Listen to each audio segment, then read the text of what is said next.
In today's session, we are going to cover the weekly current affairs of what week we are covering. We are covering from 1st of June till 7th of June. We are going to see all the important news in a topic wise manner, right? And again, this weekly current affair, this would be your part 2 revision, because we are going to cover again this entire news in a topic wise manner in the upcoming month. Got it? So let's start today's session. Please keep your pen and copy with you. I'm going to ask you to write some of the words, also some of the keywords. I hope you are following me for quite some time and you have already know what our approach is. For every news, we are going to note down some of the keywords so that it will be easy for you to solve the MCQs. Got it? Also, those who are live, do mention your name in the comment section so that we can have a proper interaction. All right. So let's start today's session. So we'll be starting with the national news. So first news was Khichan and Menar wetlands in Rajasthan declared at Ramsar sites. And now India leads Asia with 91 wetlands, right? So let's see the what kind of question it can be framed from this particular news. So which of the following wetland is famously known as the bird village? So these are the options: Sambhar, Khichan, Menar and Koleru. Now let's see the news, then we'll see the answer. So recently new Ramsar sites had been designated. Okay, now you should know that Ramsar is a place in Iran where this convention was held at that time for protecting the wetlands. Okay, so all the wetlands which are in the Ramsar site, these wetlands are of international importance. So Khichan, which is also known as Falodi, okay, it is located in Falodi place. These are in Rajasthan. And the Menar wetland of Udaipur, these have been added in the Ramsar sites. Now Rajasthan has how many Ramsar sites? 4 Ramsar sites. Sambhar, Sambhar Lake, the Kevladev National Park. Kevladev is Ghana National Park. It is not Ghana. This is Ghana National Park. Okay. Then Khichan and Menar. Okay. So 4 Ramsar sites are from Rajasthan now. Now, if I talk about India as a whole, so in India we have total 91 Ramsar sites as of now. So we stand first in Asia, and in the entire world we are at number 3.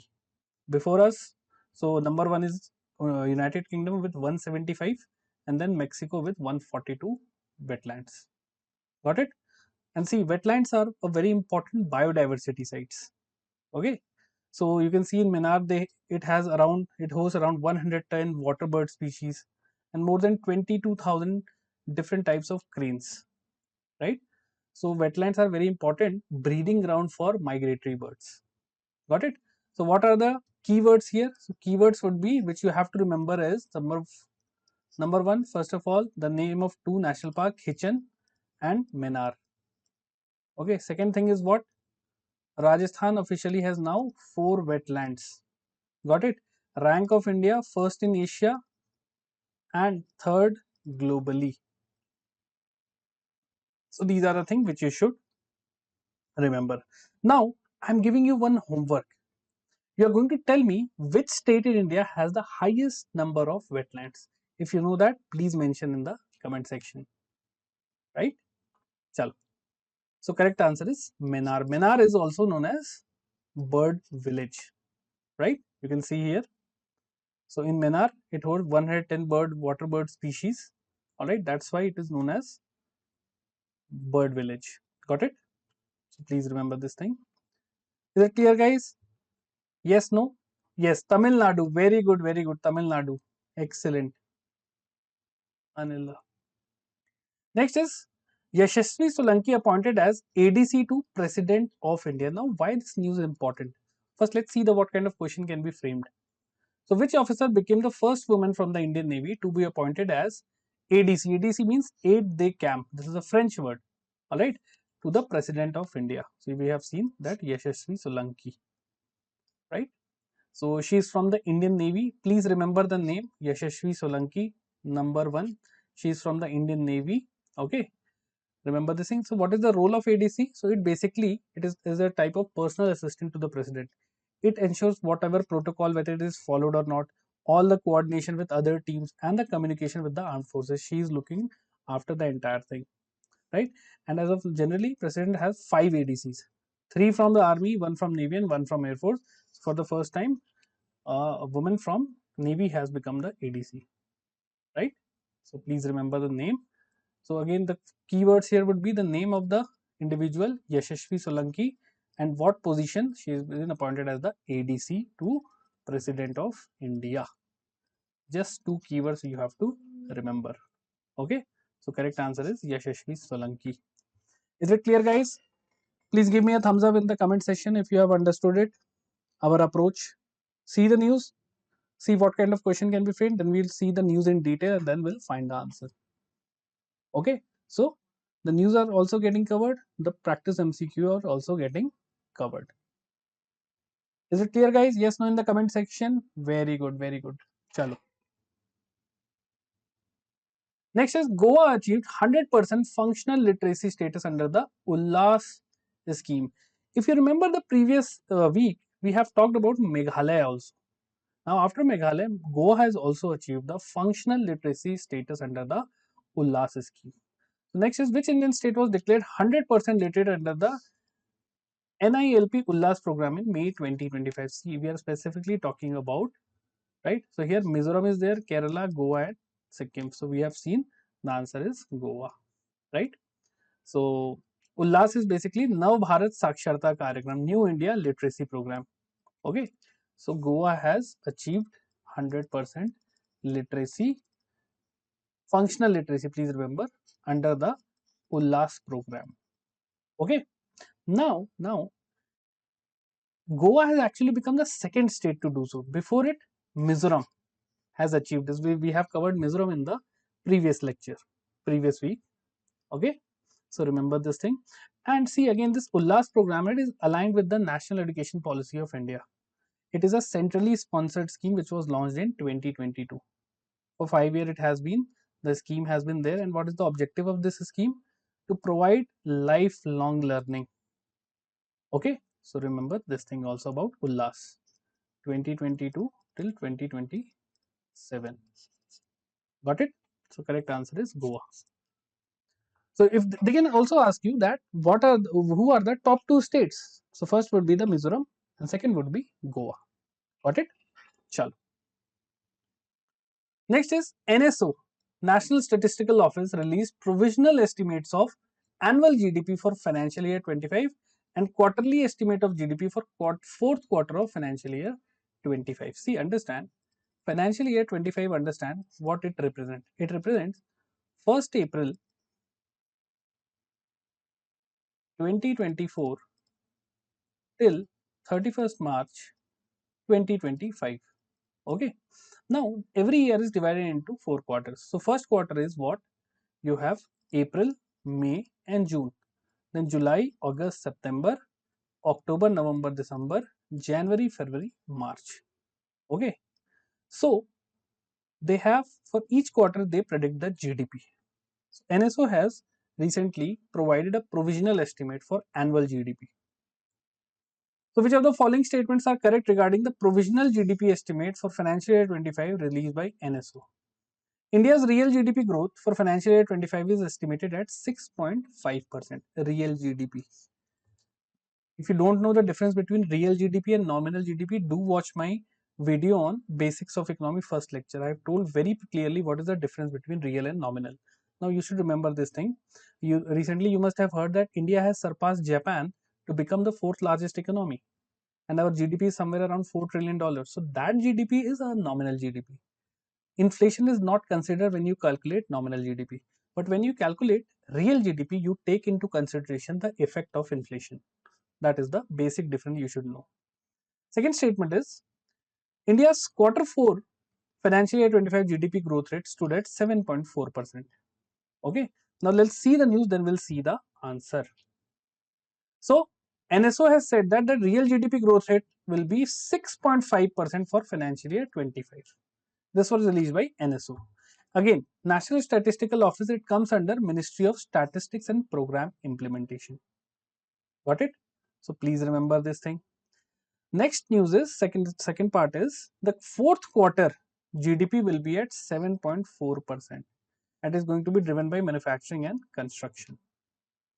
Got it? So please remember this thing. All right, these two things you don't have to remember. All right, so what are the keywords here you have to remember? For FY25, real GDP growth rate is 6.5%, and quarter 4 of FY25 is 7.4%. Okay, so the correct answer is B2 only. First is incorrect. Why?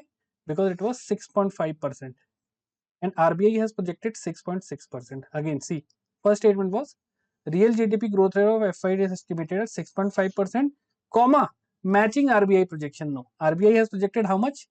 RBI has projected 6.6%. It is well below, not well below, a little bit below of RBI's projection. That's why first statement is wrong, second only is correct. All right, is it clear, guys? Yes, no? Come on. Is the speed fine? Are you able to understand? Are you able to follow? I hope the speed is fine, Hannah. We are not going very fast. All right, all right. Thank you, Kotea and Sunita, Anila. Very good, very good. Chalo. Next is DOP released Dhruva policy for National Digital Address, DPI. Let's see what is this. First of all, the full form of Dhruva is Digital Hub for Reference and Unique Virtual Address. Okay, just remember Dhruva equal to virtual address. Okay. So which of the following statements are correct regarding Dhruva Digital Address Initiative launched by Department of Post or Indian Post? First is Dhruva is developed solely by Department of Post without external collaboration. We'll see in the news. Second statement is Dhruva promotes address as a service and uses geo-coded digital addresses. Now let's see the news. So Dhruva policy, okay, released by Department of Post, which comes under Ministry of Communication. The full form of Dhruva is, please remember, Digital Hub for Reference and Unique Virtual Address. See, this question, these type of questions are also coming in your exam. For example, Dhruva is a policy. What does, let's say, V stand for? So they can ask. So it is virtual, right? So please remember this thing. And it is based on DigiPin, which is developed by IIT Hyderabad and ISRO. What is DigiPin? DigiPin is basically, it is a geo-coded digital address system. Now, see, we know that whenever we use post, we use pin code. Okay, 6-digit pin code is there for every place. Now, instead of pin code, we are using geo-coded. It means it will have geo information. Geo means what? Earth. So, where this place is exactly located, it can be pinpointed, right? And what is the overall purpose of this Dhruva? They are going to use address as a service. You must have heard of a term called SaaS, software as a service. Now they are going to use address as a service. Okay, it is going to help them in governance and other aspect also. For e-commerce also, sometimes you give the pin code, but your delivery, your item delivery does not get properly delivered. They start roaming, sir, where are you? I'm not able to find. So geo, this digipin would be more accurate. Okay, so please remember this thing, Dhruva. Okay, so what are the keywords you have to remember? First of all, Dhruva policy, number one keyword. Who created? Department of Post. Okay, then what is the full form? Please remember this thing. And what is the objective? To use it as address as a service. Got it? So here only two statement is correct. First is incorrect. Why? Because they have developed in collaboration with IIT Hyderabad and NRSC ISRO, not solely by Department of Post. Please remember this thing. Is it clear, guys? Fine. Chal, very good, very good, very good. we'll keep the pace a little bit higher side. Why? Because we have to cover a lot number of news. Hai na? Chalo. Focus on the keywords. Keywords are important. Got it? Chalo. Next is Union Minister of State Dr. Jitendra Singh launches Bharat Gen at Bharat Gen Summit. So he is Mr. Dr. Jitendra Singh. Now, what is the name of the India's first government-backed multilingual AI large language model? Now, please remember LLM means large language model. You must have heard of Chat GPT. it is also a type of AI based LLM. Okay, then we have Gemini from Google. Okay, so there are multiple LLMs. Now, government backed, these are all what? Private. So, government has created its own Sarkari, government LLM. So, correct answer is Bharat Gen. Let's see the news. So, first of all, launch. It is the first indigenously developed. It means it is made in India. Indigenous means made in India. It is government funded AI based LLM, right? How many language it is going to support? 22 Indian languages. Next is who has developed. So please remember the name, National Mission on Interdisciplinary Cyber Physical System. Okay, with the help of IIT Bombay, they have developed this, right? And where it is going to be used? So it is going to be used in healthcare, education, governance. Also, they're creating this Bharat Data Sagar. It is basically a repository of all the research, all the data which is being used by this LLM model. What are the keywords? Again, I'm writing it here. First is Bharat Gen. What it is? It is government backed AI LLM. 22 languages it support. Created by NMICPS, Cyber Physical System. So these are the 1, 2, 3, 4 words you have to remember. Got it? Chalo. Very good, very good. Bharat Jin. Okay, correct answer is. Next is Gujarat becomes 24th state to achieve 100% rail electrification. In the first news we have seen Goa becomes 100% functional literate. Here Gujarat has become 100% rail electrification. Okay. So which state, Indian state was the 24th to achieve 100% railway electrification? So correct answer is Gujarat. Okay. So first keyword is Gujarat. What it has become? 24th state to achieve 100% electrification. Got it? Please remember this thing. Next is there's this national electrification drive. Indian Railways is trying to achieve 100% broad gauge electrification. Okay. So please remember this thing. And they have a support by CORE. What is CORE? Central Organization for Railway Electrification. A separate organization has been developed for achieving this target. So headquarter of CORE is Prayagraj, UP. Second keyword, CORE, headquartered in Prayagraj, UP. And if I talk about India as a whole, so India has done around 99% electrification. Okay. Switzerland has done 99%.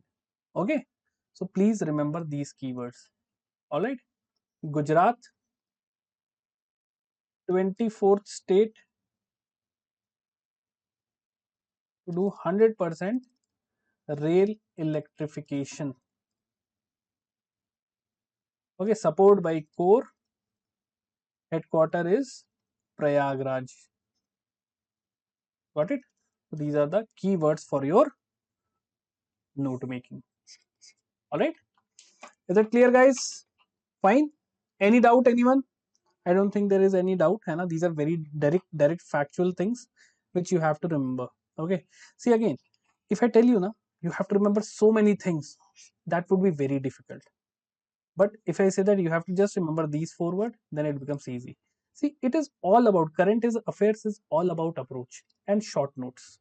If you can do that now, if you have the ability, right? If you learn the ability to extract the things, the important words, you can do it on yourself also. Okay, chalo, very good, very good. Next is IOCL to set up India's largest green hydrogen plant at Panipat. Green hydrogen. See, why it is known as green? First of all, understand H2O. This is the formula for water. Water is made up of what? Hydrogen and oxygen. So they do what is during green hydrogen making that they separate this hydrogen ions from oxygen ions and they use this thing to store and to create electricity. Okay. So which company is setting up India's largest green hydrogen plant at Panipat? Correct answer we have seen IOCL, Indian Oil Corporation Limited. Got it? Acha, one more thing, you can also make short notes for your MCQs. Here the keyword is what? IOCL, largest green hydrogen plant, where? Panipat.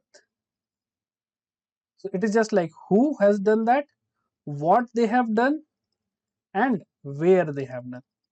Just ask these questions from you and you can easily extract the keywords. Okay, so please remember this thing.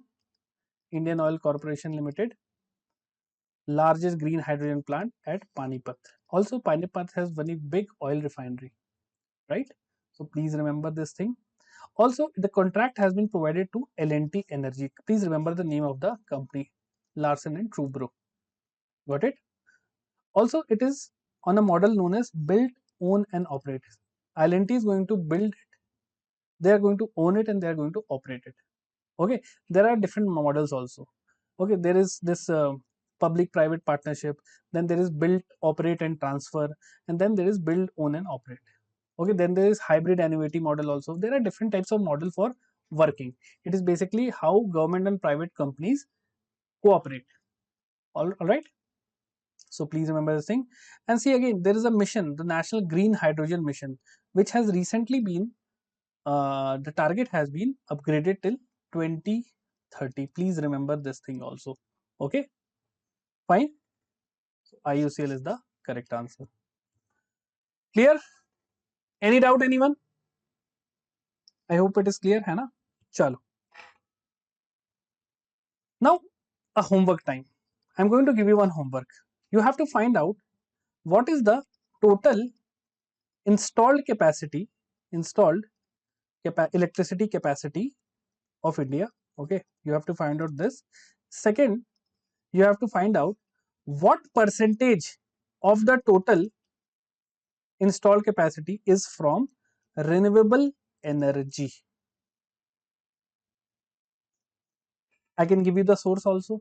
First of all, this is your homework, and you have to find out the total installed capacity in gigawatt. Then you have to find out what percentage of that total is from renewable energy. Now, if you don't know the source, you can first Google it. Second, I have covered this thing in the economic survey video. You can go to Oliveboard YouTube channel and you can search there economic survey. I have very clearly specified it and mentioned it in the lecture also. But I would rather recommend Google it. Okay, it will save your time. You have to use technology. Got it? Shall. Next is India wins presidency of IIAS for 25 till 2028. What is IIAS? It is International Institute of Administrative Science. Okay. So who has been elected as the president of IIAS Council for 3 years time duration from 2025 to 2028? Okay, we'll see. India is there, but who from India who is going to represent? Let's see the news, then we'll find the answer. So which country? India. Okay, there was a vote. So India has secured 87 votes out of 141. You don't have to remember this thing. All right, and they have defeated Austria to head this IIAS for what time duration? 2025 till 2028. Okay, who's going to be the president? Mr. V. Srinivas. He is the secretary of Department of Administrative Grievances and Administrative and Public Grievances. Okay, administrative reforms and public grievances. Got it? So please remember this thing. V. Srinivas. He is an IAS officer. Okay, he is an IAS officer. All right, and this is for the very first time India is becoming the president. Got it? Chalo. Very good. Very good. V. Srinivas is the correct answer. Okay, guys, I have to ask you something. See, I have changed the presentation here. Anna, you must have seen that previously we were covering in the dark mode. The background was dark. So many students claim that, sir, it is not very visible. So I have changed the presentation. Is it okay? Please let me know in the comment section if the presentation is visible, it is clearly understood by you or not.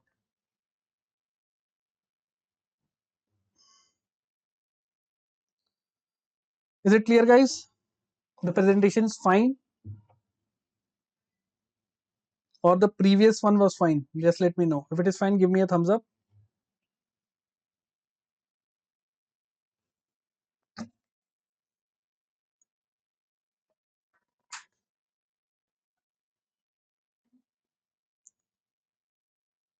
Got it. I hope it is fine. Yes, no? Cool, cool, cool. Very good, very good. Let's move ahead. United Nations General Assembly elected 5 countries as non-permanent member to UNSC. UNSC means United Nations Security Council, and they have been elected for 1 year. Now, this is a very important news. Okay, very, very important news. So, which of the following countries was elected to United Nations Security Council for 26-27 term? For the first time, we'll see the answer, but first see the news. So, Bahrain, Colombia, Democratic Republic of Congo, Latvia, and Liberia. So please remember B, C, D, double L. Okay, B, C, D, double L. These are the 5 countries who have been elected as non-permanent member to United Nations Security Council. Again, United Nations Security Council is one of the principal organ of United Nations. Okay, one is United Nations General Assembly, Security Council, Trusteeship Council, the Economic and Social Council, International Court of Justice. Right? There are 6 principal organ of United Nations. One of the principal organ is United Nations Security Council, and they are going to replace these. Right? So please don't have to remember these names. Just remember these B, C, D, double L. Okay. So please remember this thing. Okay. Chalo. Okay. These are the short form for UNSC permanent member. Got it? 5 permanent member of United Nations Security Council. China, Russia, then FW you are going to find out. See, try to see, you should know all these names. Okay, these are static things. We should not forget static news. Okay, we should not actually ignore the static news. Whenever there is a current news, na, try to relate with the static aspects. What is United Nations? When, where it was formed? And what is the headquarter? What are the 6 principal organs? Okay. For example, United Nations Security Council is regularly in news. So can anyone tell me how many members are there in United Nations Security Council? So I've told you there are 5: China, Russia, France. Okay. Then W you have to find out. Okay. Chal.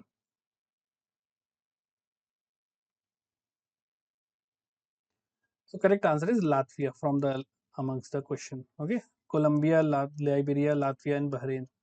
So we have seen Latvia was the L. Next is 78th World Health Assembly. It held in Switzerland. Okay. So which international agreement was formally adopted during the 78th World Health Assembly? Okay, these are the 4 options: United Nations Health Security Pact, WHO Pandemic Agreement, Geneva Disease Prevention Charter, Global Health Emergency Framework. Now, let's see the news. So, first of all, World Health Assembly 78th meeting was held where it held in Geneva, Switzerland. Okay, what and where we have found. Okay, which which agreement was adopted? WHO Pandemic Agreement. This is the world's first pandemic agreement. So, see, after COVID, now the entire world is have become very cautious that if, let's say, if some this type of pandemic comes again, now what should be our course of action? How should countries control that pandemic? So for that, WHO pandemic agreement was adopted. Okay.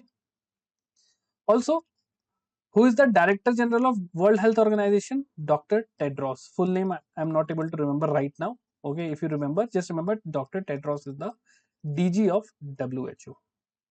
Got it? So please remember this thing. And see, there are some diseases, okay, which have been eliminated. So 6 African nations have eliminated this Kala Azar. Polio has been declared over in Madagascar, right? So these are some non-communicable diseases also. Okay, you don't have to remember this thing, just remember this. Clear? Now, one very important news that USA has withdrawn itself from the World Health Organization. They have stopped giving the funding also. Okay, because USA don't consider these things.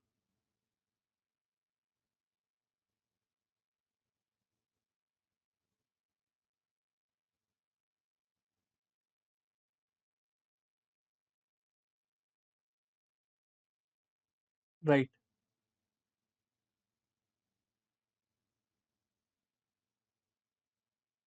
Okay. I hope it is clear, है ना? चलो. 15. Okay. So yeah. The five permanent members of United, again five permanent members of United Nations Security Council. I asked you curfew. The short word is curfew. C for China, R for Russia, F for France, U for USA, and U for United Kingdom. Now you can remember five permanent member of United Nations Security Council, curfew. Non-permanent member we have just seen, है ना? चलो. So WHO pandemic agreement is the correct answer. Next is Malaysia and UAE jointly elected as the presidency of United Nations Habitat General Assembly for 25-29. So what, whose presidency? First let's see the question. What kind of question can be framed? So consider the following statement. Malaysia and UAE were unanimously elected by all 193 member states. UAE co-presidency aligned with Sustainable Development Goal 11. Third statement is Malaysia's Housing Minister NGA Korming will serve as President of the Assembly. Now let's see, there are three statements. This is a very difficult question. First of all, three statements are there. But can we eliminate one or two statements? First see the news, then we are going to eliminate. So Malaysia and UAE. Make a keynote. Malaysia and UAE. Who? Malaysia and UAE. What they have done? They are going to co-lead or co-president the United Nations Habitat. Got it? They were unanimously elected. Alright, all 193 members have elected them. Now, one very important thing is, what is the headquarter of United Nations Habitat? UN Habitat. So it is based out of Nairobi, Kenya. And this conference was also held there. Alright, so please remember this thing. Okay, so from Malaysia, who is going to be the representative? Naga Korming. He is the housing minister. He is going to serve as the president. Alright, so please remember Malaysia Minister and Naga Korming. Clear? Also, UAE was going to represent the SDG 11. What does SDG 11 suggest? Inclusive, safe, and resilient and sustainable cities. Got it? So it relates with SDG 11 also. Okay, so please remember this thing. Clear? Now, what is the purpose of UN Habitat? It basically says that how should our urban areas should be based, how it should be designed so that it should be inclusive, it should be safe, and the cities which are now developing, they are sustainable. It should be not like that we just construct the building and suddenly one rainfall is there and the entire city is flooded. We should not create our cities like this. It should be sustainable. There should be the building, there should be forest, there should be parks, everything should be planned. Okay, so these are the keywords which you should remember. So all the three statements are absolutely correct. Okay, chalo. Next is RBI annual report 24-25. I have taken a entire session on the RBI's annual report. When you have time, please go and watch that video, because that video is not only about what RBI has done, but that video focuses on all the important banking and economy related terms. I have explained each and everything there. If you have time, go watch that video, right? So let's see what are the most important facts of this report. So RBI's balance sheet expanded by 8.2% to 76.25 lakh crore. Okay. Now question is, under which section of RBI Act 1934 was the RBI annual report presented to the central government? Okay. So which is that? RBI Act 1934. Under which section? Let's see the news, then we'll see the answer. So section 53 part 2 of the RBI Act says that there should be a annual report presented by RBI to the central government at the end. Okay. So RBI's balance sheet has actually increased by 8.21% increase. If you can remember, please remember the amount also, 76.25 lakh crore. These are some type of data which you should remember. Okay, so please remember this thing. And why they have done so good? Because the gold has increased, domestic investment has increased, right? So please remember this thing. Okay, so these are the few facts which you should remember. Don't remember these things. Got it? Chalo. And for the section 53/2 of the RBI Act. Next is CRISIL forecast India's GDP growth at 6.5%. Just like we have seen previously, NSO, CRISIL is also a credit rating agency. It also forecast about the GDP growth rate of nation. So which global rating agency projected the GDP growth rate of 6.5% for 25-26, citing improving consumption and easing inflation? So it is CRISIL. So you can see there are other global credit rating agency also. Fitch is there, Moody's is there, S&P is there, right? So CRISIL has projected 6.5%. Okay. NSO has done how much? 6.4%. Right? So please remember. And what is the reason? Good agriculture, good inflation control, right? Repo rate cuts, all these things, it means the bank and the entire economy is doing really good. Okay. So please remember this thing. Only you have to remember this single line. That's it. Yeah. Chalo. So CRISIL has estimated. Next is RBI launched climate risk data platform to address financial sector risk. Let's see the question. What is the name of the data platform launched by RBI to address climate related financial risk? You would say, sir, how climate can create financial risk? How? Now see, let me show you the map of India, then you can easily see. These are the northern states. These are prone to what type of disaster? Landslides. Uttarakhand, Himachal, cloudburst are there. Okay, these are the disasters. Then in Assam, we have flood. You must have heard of recently that Assam was entirely in flood. Then these coastal regions are prone to what? These are prone to cyclones. Got it? Then some of the interior region of India, these are prone to drought-like condition. These are some climate related risk which causes a loss of economy. Okay, if a farmer loses his crop, he loses financially, right? That's why financial risks are there. If there is a sudden cyclone, everything will be destroyed. Okay, so that's why they have created a proper platform to this, right? So who has launched? RBI. What is the name? RBI CRIS. CRIS is what? Climate related financial risk. Okay, CRIS. Got it? So please, it is related with climate risk. Got it? What it is? So it will include a public web-based directory. Okay, and to regulate all the financial institution. And what type of function the risk will be focusing on? What type of risk they are going to focus on?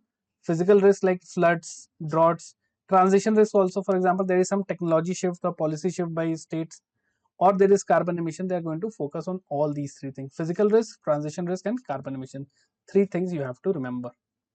All right.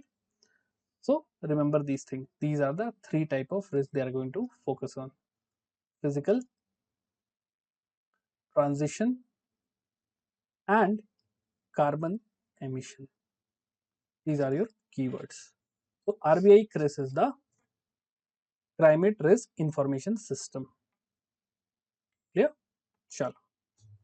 Next is SBI report. SBI has released a report, and in that they have also projected a GDP forecast. India's GDP grew at 7.4% in fourth quarter of financial year 24. and they project 6.3 to 6.5% for financial year 26. Okay, financial year 26. It means 1st of April 2025 till 31st March 2026. During this period, India is going to grow by 6.3 to 6.5%. So consider the following statement regarding the SBI's report on India's GDP. India's GDP grew by 7.4% in quarter 4. We have seen this thing. The service sector recorded the highest growth among all the sector. The GDP deflator for agriculture showed positive outlook. Now, there is a term called GDP deflator, and this is known as current static linkage. What is a GDP deflator? I have taught this term in the inflation video. So whenever you have time, go and watch that inflation video. So what is a GDP deflator? See, it is basically the ratio of nominal GDP over real GDP into 100. Okay, if GDP deflator, okay, now see, if GDP deflator is greater than 1, it means there is high inflation. If it is less, it means there is no inflation or there is deflation. If it is equal to 1, it means there is no rise and fall. Everything is equal. Got it? So we'll see the answer first. Let's see the news. So they have told that the quarter 4 of FY25 growth will be 7.4%. Okay, right?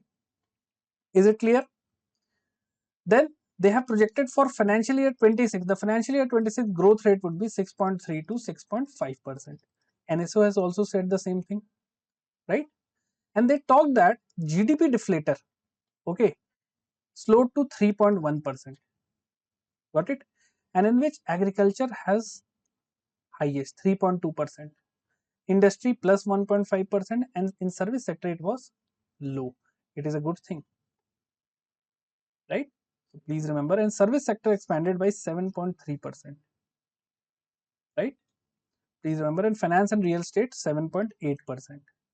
So only 1 and 2 are correct. Third statement is incorrect. Agriculture deflator was negative, right? So sorry, agriculture so minus is there. Sorry, my bad. Minus is there, so we can write it here. It was minus 3.2%. It means in agriculture sector, the inflation trend was low. It was not very high. In industry, it was plus 1.5%. Okay. So please remember, 1 and 2 are correct. Third was incorrect. Okay. Chalo. Very good. Next is CGA data. What this data said that India achieves fiscal deficit target of 4.77% of GDP in financial year 25. Now, if someone has seen the union budget, they have estimated that fiscal deficit is going to be 4.2% of the GDP. That is their target. But this CGA data said something else, right? That's why not all data are important. This is less important. Got it? So question is, what percent of GDP was India's fiscal deficit in financial year 25 as per the provisional data? So we have seen it was 4.77%. Clear? So remember this thing, the fiscal deficit as per CGA is 4.77%. Okay. And there is then the values given, the total. See, if you have not seen the budget video, now please go and see. See, deficit means what? In a budget, you have some income source. And then you have certain expenditure, just like in your home. Your income is what? Your father's salary, let's say. Your expenditure is school fees, electricity bill. So if your expenditure is high and income is low, then you are in a deficit. Similarly, if you talk about the entire nation, there is a government budget. If the government income is less and expenditure is more, it means we are in a deficit. You will say, sir, how it is possible? See, government has multiple schemes running. They will provide money. So you can see here the total expenditure was 46.65 lakh crore.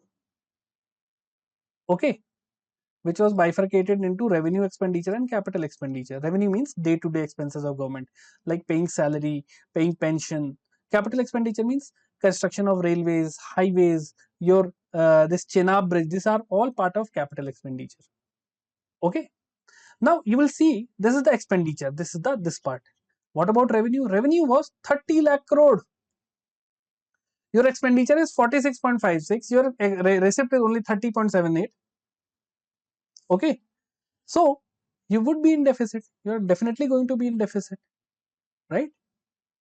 So again, our target for financial year 26 is 4.4%. Please remember this thing. And for financial year 27, it is 4.5%, right? See, as per the FRBM Act, we have to reduce our fiscal deficit to 3% of GDP. That is our actual target as per the FRBM Act 2003, Fiscal Responsibility and Budget Management Act. And as per that act, the revenue deficit should be zero, right? So just remember this thing, Anna, 4.77%, that would be more than enough. But see, again, this news would be more clear to you if you have seen the budget video, how these are calculated, what are the different components, what is capital expenditure, what is revenue expenditure, what is capital receipt, what is revenue receipts. Okay, that would be more clear, than this news would be the more clear to you. But right now, just remember the numbers here. Next is defense related news. Nomadic Elephant 2025. So see, this is a military exercise. Whenever there is a military exercise, please remember countries, name of the countries which have participated. Second thing, the edition. Third thing, type. Is it a naval, military, army, or a air force exercise? And fourth is location. These are the four aspects you have to read in any military exercise. So 17th edition of India Mongolia joint military exercise held in Ulaanbaatar, which is the capital of Mongolia. This is a very cold place, right? Surrounded by China and Russia. Where is the 17th edition of Nomadic Elephant exercise held? Answer is Ulaanbaatar. So let's see the news. So which is the edition? 17th edition. Who are the countries involved? Countries involved are India and Mongolia, right? So India plus Mongolia. Name of the exercise? Nomadic Elephant. Please remember this name. Okay, please remember this thing. And their focus would be on different aspects of training, right? The previous edition, the 24th edition, was held in Meghalaya, Umroi, right? So remember this thing. Nomadic Elephant, one, India, Mongolia, and the 17th edition. And the location is Ulaanbaatar. Four things you have to remember. Got it? Chalo. Next is appointments. Germany's Annalena Baerbock, very difficult name, elected president of the United Nations General Assembly. This is a very, very, very, very, very important news. Please mark it down. Okay, so who was elected as the president of the 80th United Nations General Assembly in 2025? Correct answer is Germany. Okay, so please remember the name. Country is Germany. Who has been elected? The foreign minister. She was the former foreign minister of Germany, Annalena Baerbock. Very difficult name. Just remember AB. Okay. So please remember this thing. And her tenure will going to start from 9th of September 2025. And she has actually replaced Philmong Young. He was the former Prime Minister of Cameroon. So please remember this name also. Okay. The former, who was the former United Nations General Assembly President. Okay, please remember this thing. And she belongs from German Green Party. You don't have to remember this thing. All right, chalo. These are the keywords. Germany, Annalena Baerbock, 80th UNJ President. Next is EY India. Ernst & Young India Chairman Rajiv Memani took over as the CII President for financial year 26. What is CII? Confederation of Indian Industries. Okay, so who has been elected as the president? Rajiv Memani. Okay, so Rajiv Memani, he is the CEO of EY company. He has been elected as the president of Confederation of Indian Industry, and he has succeeded Sanjeev Puri. He was the chairman of ITC, right? Please remember this thing. Okay, chalo, you don't have to remember these things. Next is China launches, so science and tech related news. China launches Tianwen-2 space probe to collect pristine asteroid sample. Now, let's see the question first. Which of the following statements are correct regarding China's Tianwen-2 mission? So, it will land on asteroid Kamo Oleva 2016 HO3, its a technical name, to collect sample. After completing the first part, Tianwen-2 will travel to study the active asteroid, this one, Pan-STARRS. Let's see the news, then we will see the answer. So, China National Space Agency, okay, CNSA has launched what? Tianwen-2, right? To study which asteroid? Asteroid 2006 HO3, 2016 HO3, right? And it will retrieve asteroid sample and return to Earth in 2027, right? So this asteroid 2016 HO3 is also known as Kamo Leva. Got it? So please remember this thing, Hannah. And the second flyby will be this asteroid, right? So please remember this thing. These are the three keywords: China, Tianwen-2, and asteroid sample. Got it? Chalo. So both 1 and 2 are correct. First it will see this asteroid, then this asteroid. Okay? Chalo. Next is awards and recognition. Kumar Mangalam Birla awarded with UISISPF Global Leadership Award. So who among the following was honored with 2025 Global Leadership Award by USISPF? So Kumar Mangalam Birla. Let's see the news. What is this USISPF? So it is basically US India. Okay. So please remember, Anna. So please remember the name of the person and the award name. Okay, Leadership Award. Got it? Please remember this thing. Okay, rest news you don't have to remember. These are some extra facts you don't have to remember. Alright, that's why see it is just for your understanding. But the main thing is who won the main award. That is more important.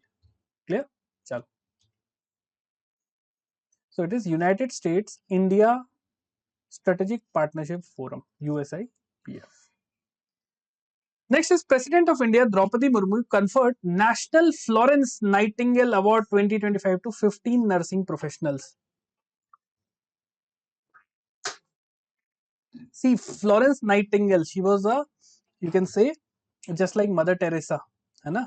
She was also known as the lady with the lamp, Florence Nightingale. Okay, so which national award was conferred by Draupadi Murmu? So correct answer is National Florence Nightingale Award. Okay, how many awards were, how many people were selected? 15 nursing professionals. Okay, so please remember this thing. Now this, you should know about this award. So this award was basically instituted by Ministry of Housing and Family Welfare in 1973. Okay, and this award consists of a certificate, a medal, and a cash prize of 1 lakh rupees. Right, and she's Florence Nightingale is known as the founder of modern nursing. Again, India is one of the biggest hub of nurses, and we are actually sending our nurses to places like Japan, Germany. Why? Because Japan and Germany, there are a lot of old people, and our nurses are being sent there to help them. These are known as what? Pink collar jobs. Okay, nursing and all these things, these are known as pink collar jobs, mostly done by women. Have you ever visited a hospital? See, I'm telling you about a general trend. See, right now I'm staying in Bhopal. In majority of the hospitals now, maximum nurses are from Kerala because they are specifically trained there. The entire economy is running over that. Okay, chal. So National Florence Nightingale Award. Next is Thailand. Opal Shushata Chuangsri, very difficult name again. Crowned Miss World 2025 in Hyderabad. So this Miss World event was in India. So who won the Miss World? Thailand. Okay. So please remember the name of the winner, Opal Shushata Chuangsri. Okay, she is from Thailand. She has become the Miss World 2025. Where it was held? In Hyderabad, Telangana. Right? Please remember this thing. Okay. And rest, you can remember the first runner-up. She's from Ethiopia. That's it. Nothing less, nothing more. Okay. चलो, next is reports, and please correct it. This it is reports, है ना? Reports and indices. So Candor Hurun India Women Leadership List, recognizing 97 influential women shaping India's economy. So basically, this list is going to award and recognize most 97 most influential women who has helped Indian economy to grow. So who topped the professional category award? So let's see the news, then we'll see the answer. So see, there are 97 women. They were selected across different categories. Okay, so top recognition were Shanti Ekambaram. She is Kotak Mahindra Bank, right? She topped in the professional category. Okay, so please remember this thing. Youngest Mrunal Panchal. She is 26. She is also an influencer founder. And Arpita Singh, 87-year-old. She is an artist. She was also recognized. Okay. So correct answer is Shanti Ekambaram. She is the Deputy Managing Director of Kotak Mahindra Bank. She has topped the professional category of the Hurun India Women Leadership List. Next is ISRO released Indian Space Situation Assessment Report. How our space sector is doing, this report talks about that. So which ISRO prepared reports tracks India's space situational awareness and satellite status. So out of this thing, first let's see the news. So ISRO chairman has released this ISAR report, okay, which is prepared by IS4OM, which is the nodal agency of space sustainability, right? So they talked about that. Right now we have in 2024 and by December 2024, India has launched around 136 satellites. We have launched. Out of this, 22 are operational in low Earth orbit, 31 in geosynchronous orbit. See, I'm giving you one homework if you can do that. What is the difference between PSLV and GSLV? If you have free time, na, please read about this thing. This is your homework. All right. So these are this entire reports talk about this India's space scenario. You don't have to go and read everything. All right. Chalo. Just remember the name of the body, है ना? ISAR report. Please remember this thing. Okay. So Indian Space Situation Awareness Report released by IS4OM. Okay. Chalo. Next is books and author. So Indira Gandhi and the Years That Transformed India. The name of the book, it has been released by Srinath Raghavan. Okay. So in which of the following statements are correct regarding the book Indira Gandhi and the Years That Transformed India? It is written by Srinath Raghavan and it explores Indira Gandhi's political life between 1966 to 84. It was published by HarperCollins. Let's see. So the name of the book, please remember. Okay, and it is published by Penguin Publication, not HarperCollins. And the writer is Srinath Raghavan. These three things you have to remember. That's it. Okay, and this book basically talks about Indira Gandhi's political journey. Right? Rest you don't have to remember. So A1 only is correct. Second is incorrect because it is Penguin Publication, not HarperCollins. Next is sports related news. Glenn Maxwell retires from ODI cricket. Heinrich Klaasen retires from international cricket. So he is a South African player. Glenn Maxwell is an Australian player. Okay. So Glenn Maxwell holds the record for fastest double century in one day international against which team? So it is our favorite. Right. So Glenn Maxwell has been retired from one day international. Okay. He is now going to focus only in T20. And recently Virat Kohli has also retired from Test cricket. Right. So Mr. Maxwell has fastest double century against Afghanistan. He has scored 201 runs only in 128 balls, right? And this Henrik Klaasen is from South Africa. He has retired from all form of cricket, and he's just 33 years old, my age. He's retired from cricket in 33 years. He has retired, है ना? चलो. So against Afghanistan. Next is Asian Athletic Championship 2025. Very important news. India finishes second with 24 medals, China tops. These are the things which you should remember. So who ended India's 36-year wait for a gold medal in men's 3000 steeplechase at 2025 Asian Athletics? Let's see the news. So first was China. India came at second. All right, how many medals? 24 medals. Right? And from India, Gulveer Singh won double gold in 5,000 meter and 10,000 meter races. And Avinash Sable won the India's first gold in 3,000 meter steeplechase after 36 years. Please remember this thing, Avinash Sable. Okay, chalo. Next is obituary. Kannada poet and playwright H.S. Venkatesh Murthy passed away. He was a poet as well as a playwright. So, which language did H.S. Venkatesha Murthy primarily contribute through his literary works? Telugu, Kannada, Tamil, or Malayalam? So, he is a Kannada poet. Please remember this thing. So, please remember the name H.S. Venkatesha. Okay. And he has done many poetry, dramas, translations, many things. And he has won the Sahit Academy Translation Prize in 91, Sahit Academy Award 5 times. Now, this is something big. 5 times Karnataka Sahit Academy.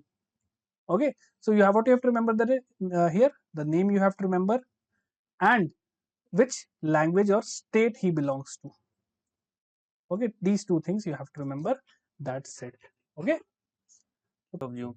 Okay, and we'll go first. We'll try to see the news.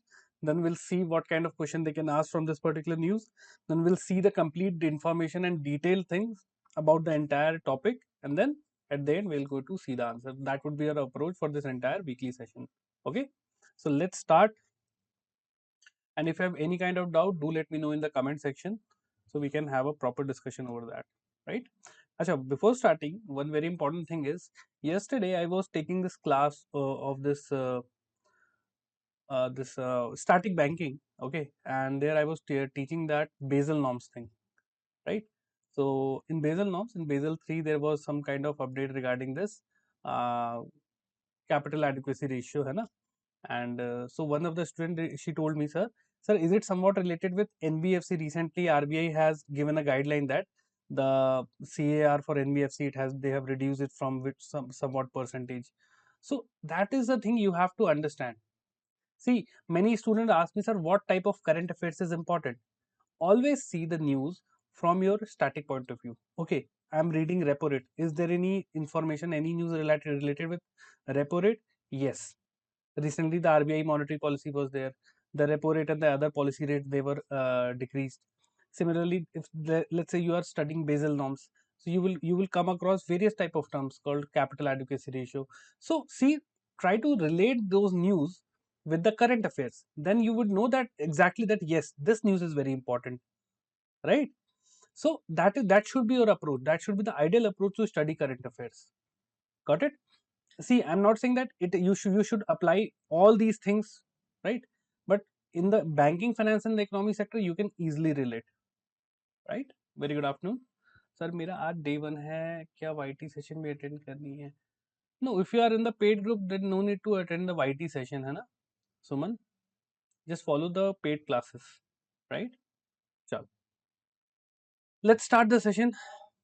So we'll be starting with the national news, है ना? Just a minute, guys. Okay.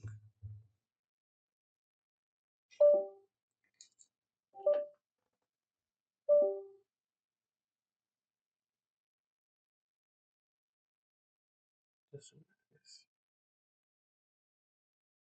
Right, so we'll be starting with the national news. Okay, so the first news is India's first e-waste eco park to be established in Delhi. Now, see, these kind of news are what known as factual news. Okay, you just have to remember what and where, right? So let's see the question. So question would be, which city will host India's first e-waste eco park? So we have know that it is New Delhi, right? So let's see the news first. So this was launched in India's first e-waste eco park. It is going to be established in North Delhi. So what? It is your answer. India's first e-waste eco park. Where? New Delhi. Now, do you have to remember the entire detail about how much acres it is, how much waste it is going to handle? No. But yes, you have to remember one thing, that it is under the e-waste management rules 2022. As per this rule, they have created this e-waste model. Got it? And then these 2 points you don't have to remember. This is just for your understanding. For example, the model. The model is basically a public-private partnership, right? And the amount or the operational cost is around 325 crore rupees. Got it? And the purpose here is to manage the 25% of Delhi e-waste. So, but from your exam point of view, are these 2 points important? No. What is important? What is the name of the place? It is the India's first eco waste village or eco waste park. Where it is located? It is located in New Delhi. These 2 points are only important for your exam point of view. Got it? Now, is it clear, guys? See, there will be many news in which there will be a lot of content, but you should focus your brain only over those keywords. See, my purpose here is not to make you the knowledgeable current affairs person. That's not my target here. My target here is that whatever you read in this class, you should be able to solve the question in the exam or in the mock test. That is my intention. That is my target. That's why I always focus on remembering the keyword. Got it? And you should know how to extract those things. Clear? Chalo. So please provide Telegram link for paid. See, there is no Telegram link for paid students specifically, है ना? There is one single Telegram channel, GA by Yash Sir. GA by Yash Sir. Okay. So you can join this Telegram channel. Okay. Chalo. Now next is INS Guldar to become India's first underwater museum and artificial coral reef in Maharashtra. Okay. So again, this is a fact. They're giving you a fact about India's first underwater museum and artificial coral reef. Okay, so which decommissioned Indian naval ship is being converted into India's first underwater museum? So let's see the news, then we'll see the answer. Okay, so India's first underwater museum would be INS Guldar. Okay, and it is near Sindhugad in Maharashtra, right? So from this, the keyword would be INS Guldar, India's first underwater museum. Got it? Now, purpose is what? Ecological restoration, scuba diving to promote tourism, everything is there, right? Do you have to remember this for your exam? No. That is for your understanding why they have created this museum. And who is developing? So, it is developed by Maharashtra Tourism Development Corporation with a fund of 46 crore. Now, this thing you can remember. Got it? So, please remember this thing. And this INS Guldar is a Kumbhir class landing ship. And it was built quite for some time. Hai, it was in operational since 1985 till 2024. Got it? So, what are the keywords? These three things: INS Guldar, first underwater museum, developed by MTDC with 46 crore. Four things you have to remember. So, let's see the correct answer: B, INS Guldar. Got it? Chal. Next news is Goa's Feni secured GI tag. Now, some people like Feni, hai na? Do you like Feni or not? Have you ever tried it? If you haven't, please don't try it, hai na? Because I have tried it. It is not good. So a new chapter for heritage spirit. Now, see, understand this GI tag is what? It is geographical indicator tag. It means that this product has a geographical, you can say geographical evolution. With geography, it is from Goa. So the product Feni is from Goa. Just like we have Darjeeling tea, Banarsi silk. So this thing says that this product is originally from this place, right? And this thing, when you receive GI tag, you get global recognition also. Remember one thing, that GI tag is provided for 10 years by Geographical Indicator Registry, which is based in Chennai. Okay? Okay? So please remember this thing. Now let's see the news. So which Goan spirit recently became the first Feni to receive Geographical Indicator tag in India?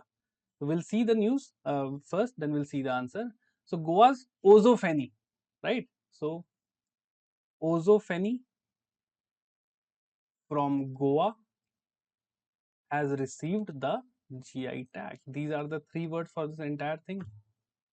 Okay, and it is produced in Kaskar distillery, right?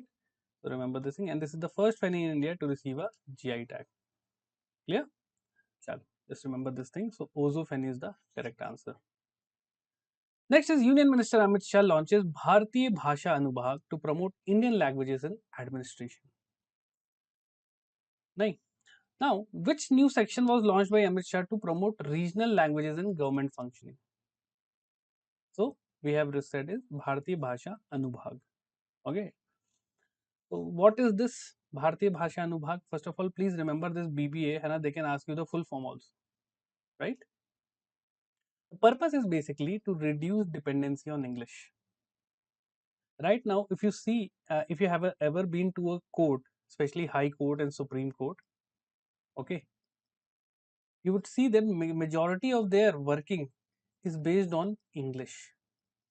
Very few of them speak Hindi, and that was also a cause of problem, right? See, why they are using English? Because in our constitution, it is specifically mentioned that Hindi, along with English, it will be the official language of the union. Official language. Please remember, there is a difference between official language and national language. Many people they are concerned that sir, how Hindi can be the official language. See, there is a difference. There is a difference between national language. There is no national language of India. Please remember this thing. Please keep this thing in mind. Official language means the language which will be used in your official works. So Hindi along with English. That's why the majority in the, if you see the district administration now, you will see that majority of the works are given, the files are created in Hindi language. Okay, but there are few organization, few part of the government where English is solely used, right? And sometimes there are places where Urdu is also used.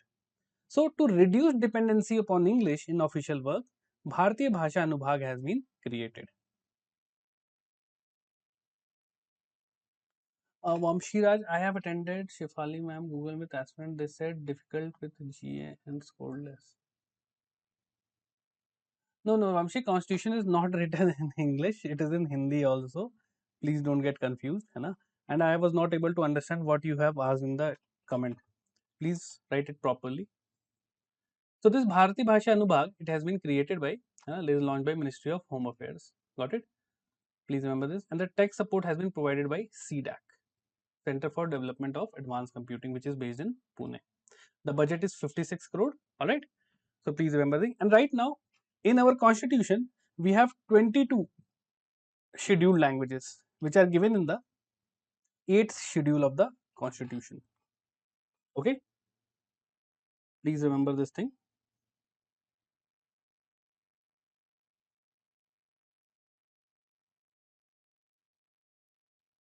Okay. So there are 22 official languages, scheduled languages in India. But out of these, only Hindi and English are the official language. Remember this thing. So Bharatiya Bhasha Anubhag. Is it clear, everyone? Can I get a yes no in the comment section? Those who have given recent bank exam, they have scored less because of GA. No one scored good marks in GA. There is a problem, right? See, why people don't score good marks in GA? Because they treat general awareness as quant reasoning or English. You can't compare general awareness with quant reasoning in English. In quant, some student even score, some student even do 35 questions out of 40, 30 questions out of 40, but it is not possible in general awareness. Take any exam of India, be it SSC, be it state PSC, be it UPSC, if you are scoring around 40% marks in those papers which are solely based on general awareness, you are in the toppers list. That's why. So banking aspirants, I'm telling you, don't treat general awareness like quant reasoning on English, because you can't score higher marks in general awareness. Remember that. Take the mark sheet of the past 5-year toppers also.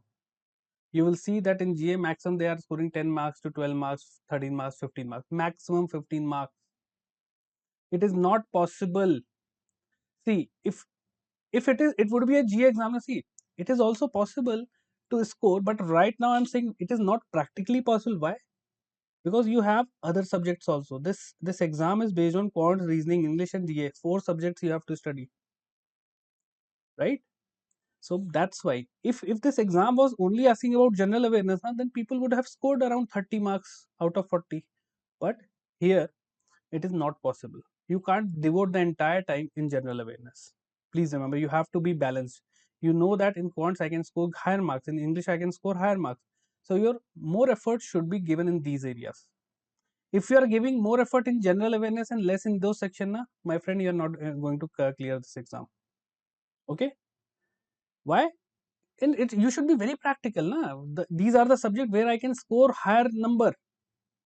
My majority hard work should be in this area. In general awareness, I know even after of hard work, I can score maximum of 15 marks, right? Because see the level of questions they are asking. First of all, it is current affairs. Everything under the sun is current affairs. So if you are going to read everything, okay, then you are wasting your time. Final. Got it? Yes, yes, definitely, definitely. CBO, they have a specific paper for banking knowledge. Now, banking knowledge is static thing. What are the types of checks? What are the types of bank account? These are fixed things. You have to read those things only. है ना? But in current affairs, then it becomes very difficult. Chalo. We'll have a discussion about that in some time else, है ना? Some classes. Right now, let's focus on this. Next is Union Minister Kiran Rijiju launched Umeed portal for digital work property management. Now, so let's see the question. Which of the following statements are correct regarding the Unified Work Management Umeed portal 2025? The Umeed portal allows geotagging and assign a 17-digit unique ID to each work property. Properties under women ownership are eligible for work declaration under Umeed guidelines. Now, understand one thing here. Let's see the news. Okay. So first of all, the name of the portal is what? Umeed portal. This is for what? This is for what? This is for digital management of work property. Okay. Work property, which are the property which are managed by the Waqf board, which operate as per the Sharia law. Okay. So under this, there is real-time uploading, verification, and geotagging of all the Waqf property. They are going to maintain the entire Waqf record digitally, and for them, they will be assigned. Each property will be assigned a 17-digit unique ID. GIS mapping will be there. All right. So please remember this thing, and everything is managed as per the Waqf Act 1995. Also, the properties owned by women are ineligible for Waqf declaration. Why? Because this is a personal property. Now you can't declare a personal property under a Waqf. Okay. So please remember this thing. That's why only one statement is correct. Umeed 17-digit unique ID, digital management of Waqf properties. Okay. And women ownerships are not eligible for Waqf declaration. Remember these things. Is it clear, guys? Yes, no in the comment section.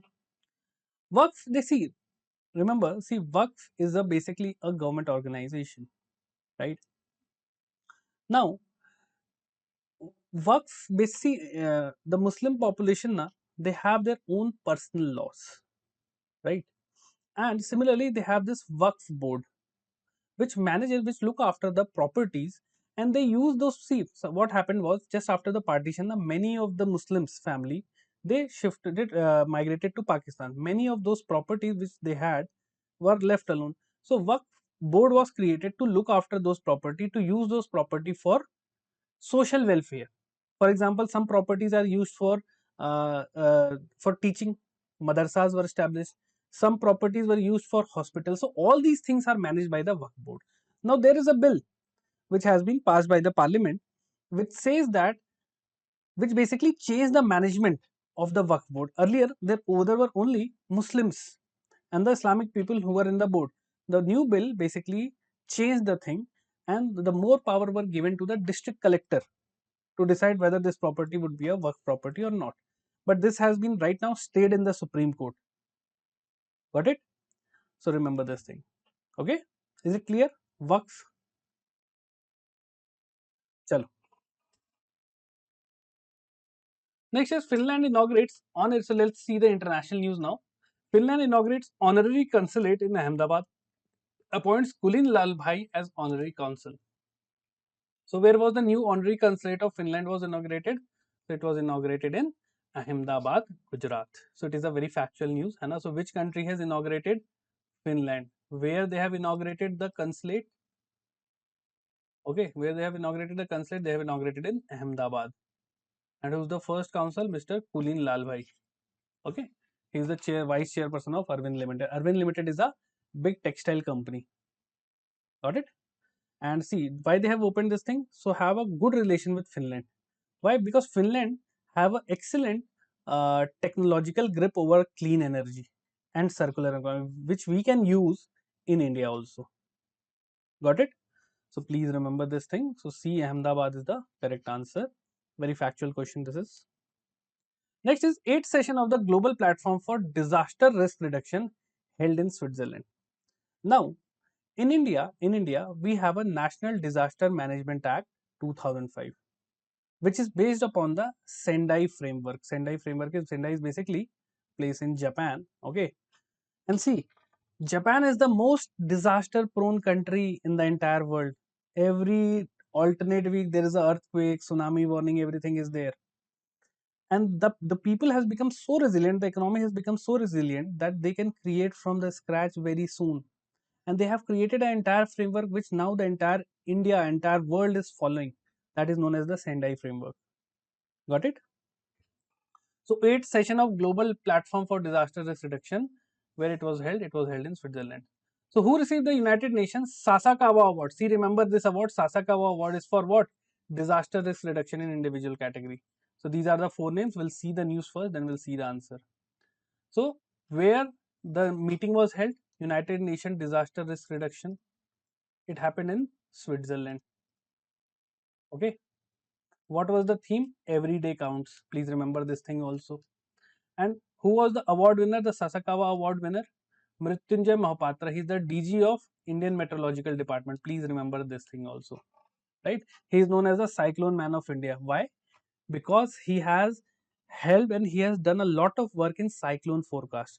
Now see, this is the coastline of India. Okay. From here to here, the entire coastline is somewhere around 11,000 kilometers. And this entire area is prone to cyclone. Some cyclone happen in the Bay of Bengal and some cyclone happen in the Arabian Sea. So he has created a cyclone forecasting mechanism. And for his work, he was awarded the Sasakawa Award. Okay. So what are the keywords here? Please remember this thing. You can make short notes like this. Venue, Switzerland. Okay. Theme you can mention everyday count. Mr. Mrityunjay Mohapatra. You can mention Sasakawa Award. You can mention also known as Cyclone Man of India. Like this, you can make a short notes here. Like the presentation would be a little bit different. Now, I'm going to ask you, who is known as the Waterman of India? Anyone? One student says yes, sir, because yes, sir is having water. Now, can anyone tell you who is known as the Waterman of India?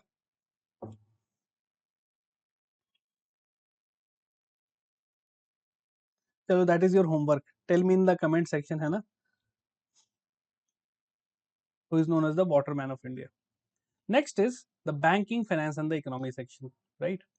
So Grow launches India's first Nifty Internet ETF targeting digital economy. Now, whenever you are doing the banking, finance, and the economy news, focus on the economic terms which were used. Now, ETFs, when we read financial market, now I have already told you about ETFs, mutual fund. Okay. So, which mutual fund company launched India's first ETF tracking the Nifty India Internet Index? So, correct answer we know that is Grow, right? Let's see the news. So, Grow Mutual Fund, okay, it has created India's first ETF tracking India Internet Index, Nifty India Internet Index. Okay, so please remember this thing. Grow is the company. What they have done, they have created India's first Nifty Internet Index. Okay, index means what? Index measures something, right? The purpose here is basically long-term capital growth by investing in internet-first businesses. Now, what are internet businesses?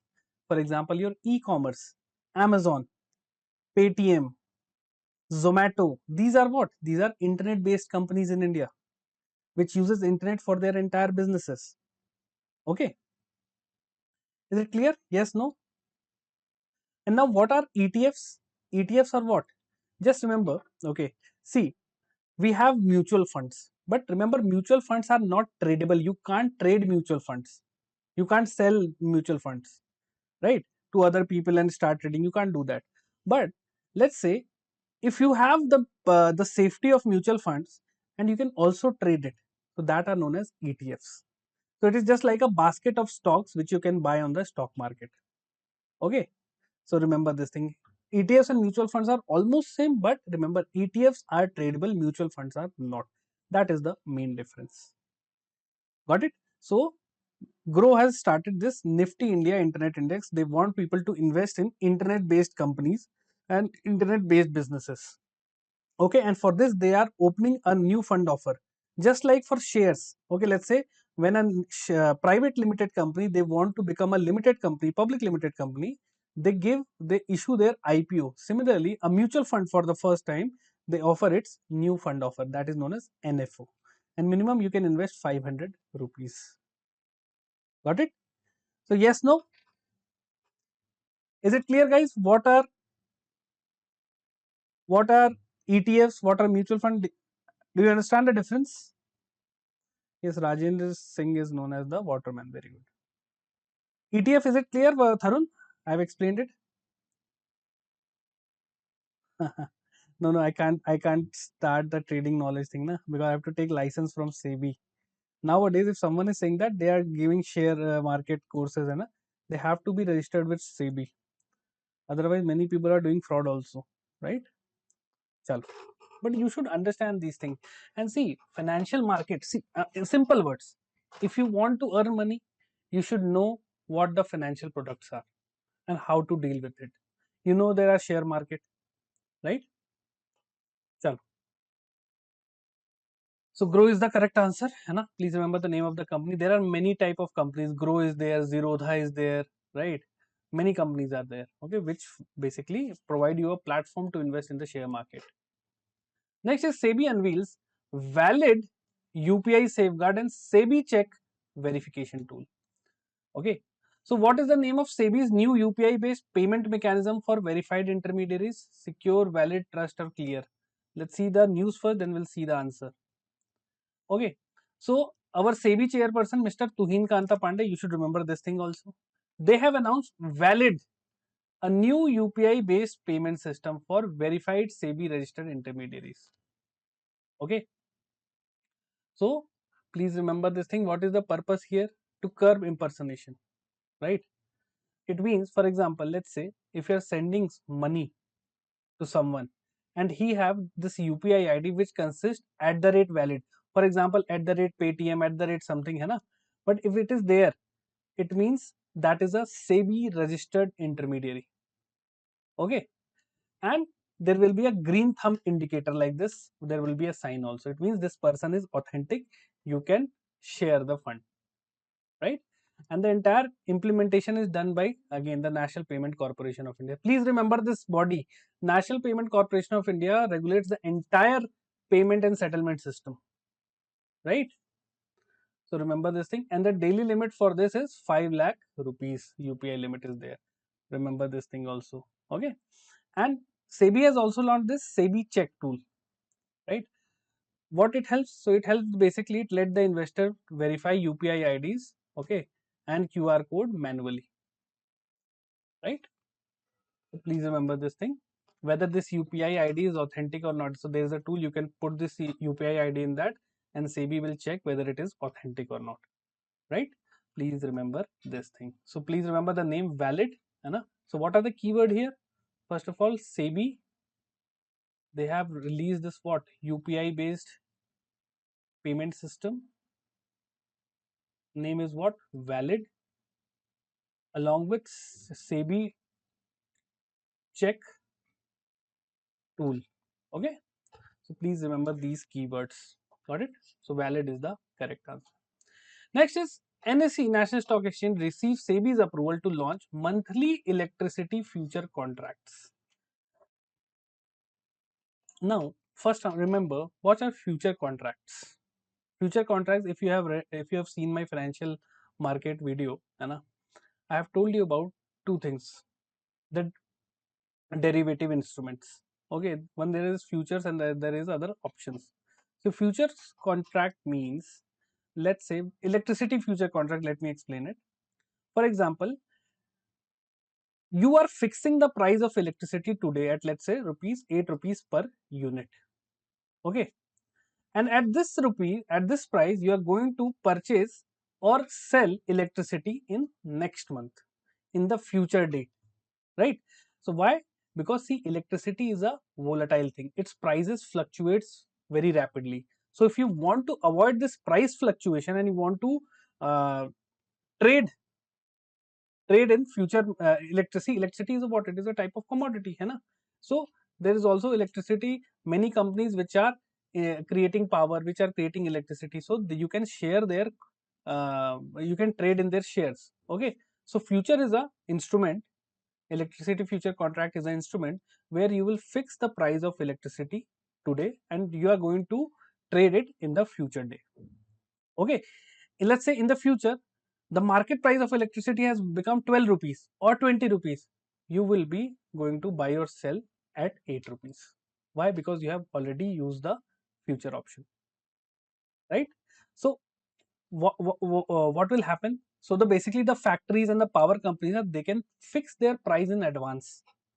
They can plan their money better, because if the prices fluctuate now, they can't plan anything. So they try to fix a price, so they use this future contracts, right?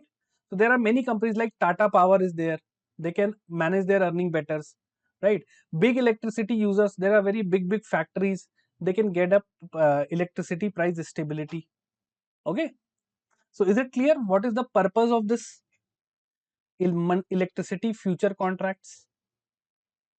Got it? If you can fix your price, you can manage everything. But if you know that if my price are regularly fluctuating, how you are going to manage your account or your share price, right?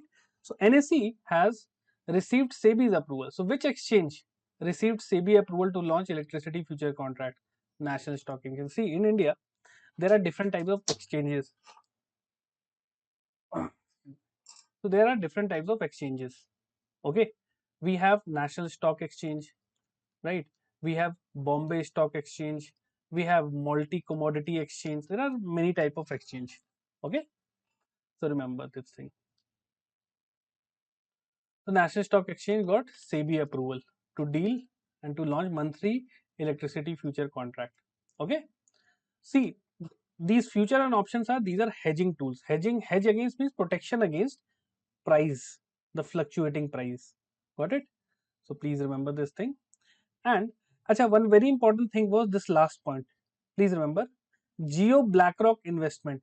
Geo has collaborated with BlackRock. This is the world's biggest investment firm. Please remember this thing.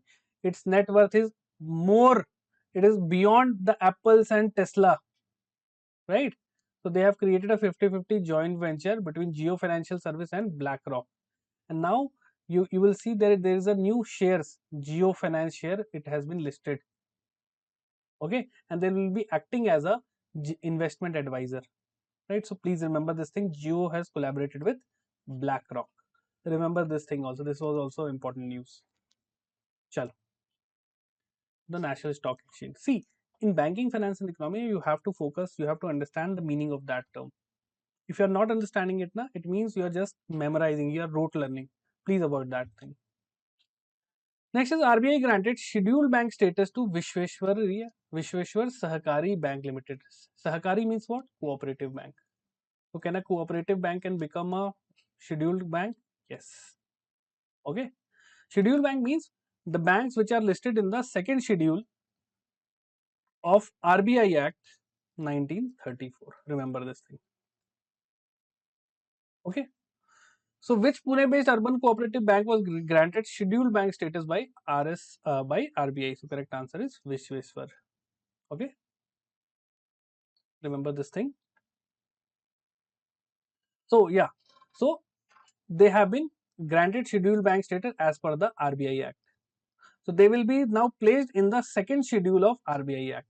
and this is the 50th cooperative bank to achieve this status. Remember this thing, है ना? This is very very important, right? Acha, there are certain criteria which you have to fulfill to become this, to achieve this thing.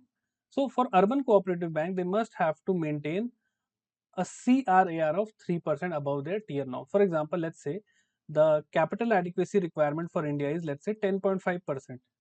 So they have to maintain plus 3% extra to be eligible to list under the schedule. Also, they must have a minimum paid up capital of 5 lakh rupees. This has been mentioned in the RBI Act. But right now, the commercial banks, okay, there are different types of banks. There are cooperative banks, there are commercial bank. Cooperative bank purpose is welfare. Commercial bank purpose is profit making. So if you want to obtain a commercial bank uh, license, you need to have 100 crore rupees as paid up capital. But here for urban cooperative, it is 5 lakh rupees. Is it clear, guys? Yes, no? Any doubt? So Vishweshwar Bank. Any doubt, guys? Is it clear? Can I get a thumbs up in the comment section?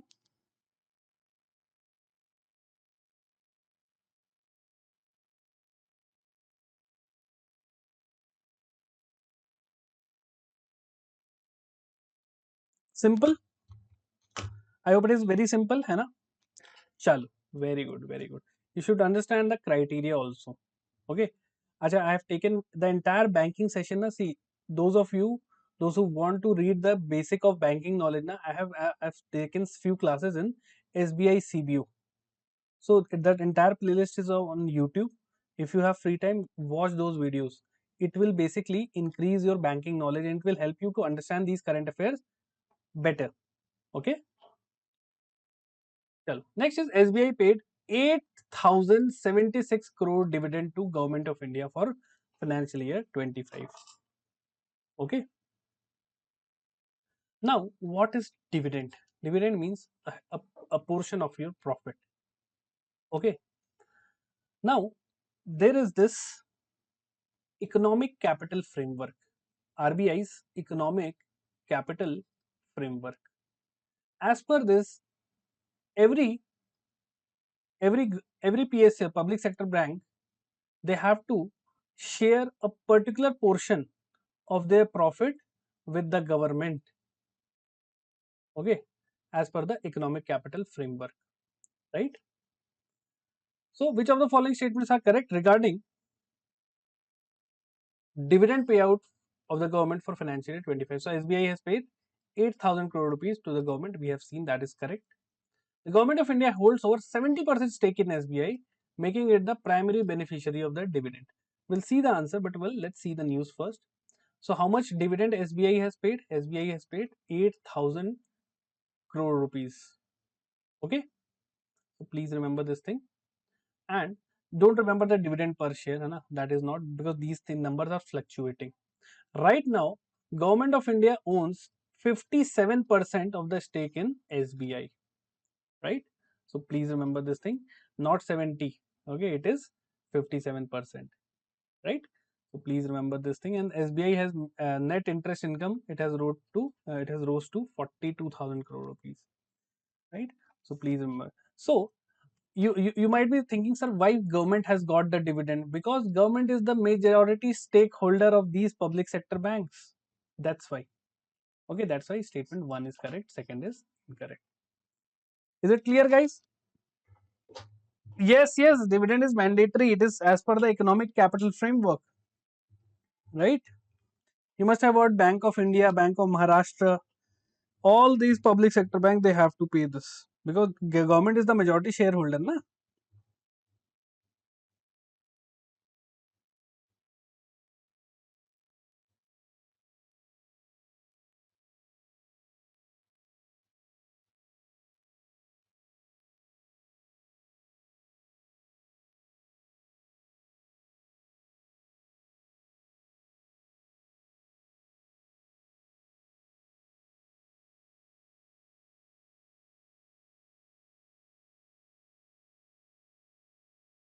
Clear?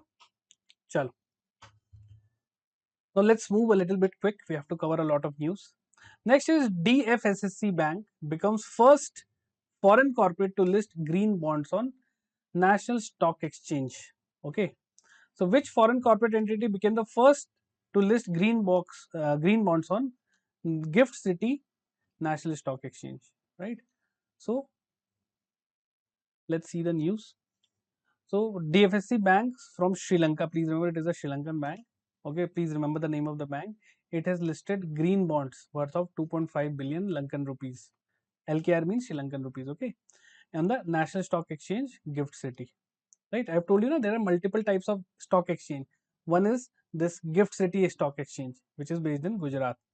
Right, and it's the first foreign corporate entity, this DFSSC, to list this green bond. Just remember the name of the bank. Bank name is important. Where they are, what they have listed, the green bonds, okay, worth of 2.5 billion Sri Lankan rupees. Where they have listed? They have listed in the Gift City NSE.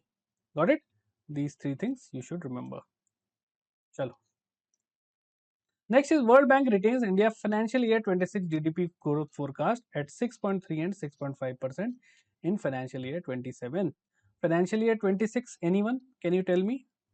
It starts from 1st of April 2025 till 31st March 2026. So means the current year. So they have forecasted the GDP growth rate of India would be 6.3%, and for the next financial year it would be 6.5%. Right? So which organization released the June edition of the Global Economic Prospect Report? If you are, I have taken one session on the international financial institutions on YouTube. There I was talking about World Bank, and in that I have told you about the reports of World Bank, the Global Economic Prospect Report. It is released by the World Bank. Okay, so please remember this thing. So FY26 growth rate is 6.3. For financial year 27 it is 6.5, and financial year 28 6.8 6.7%. Right? Just remember these things, and these are just prediction. Okay, so you don't have to remember these things. Just remember the present prediction for the next and this financial year. That would be more than enough. And please remember the name of the report, Global Economic Prospect Report, which is released by World Bank. Next is the highlights of the RBI's second bi-monthly monetary policy for financial year 25-26.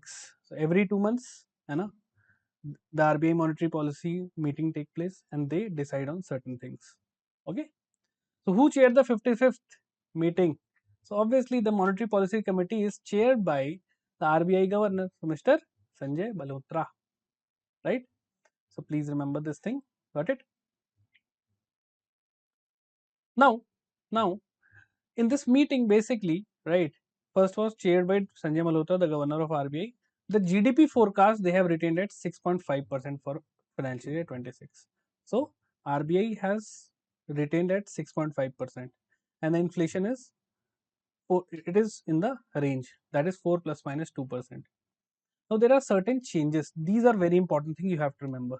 Loan to value cap for gold loans under 2.5 lakh raised to 85% from 75%.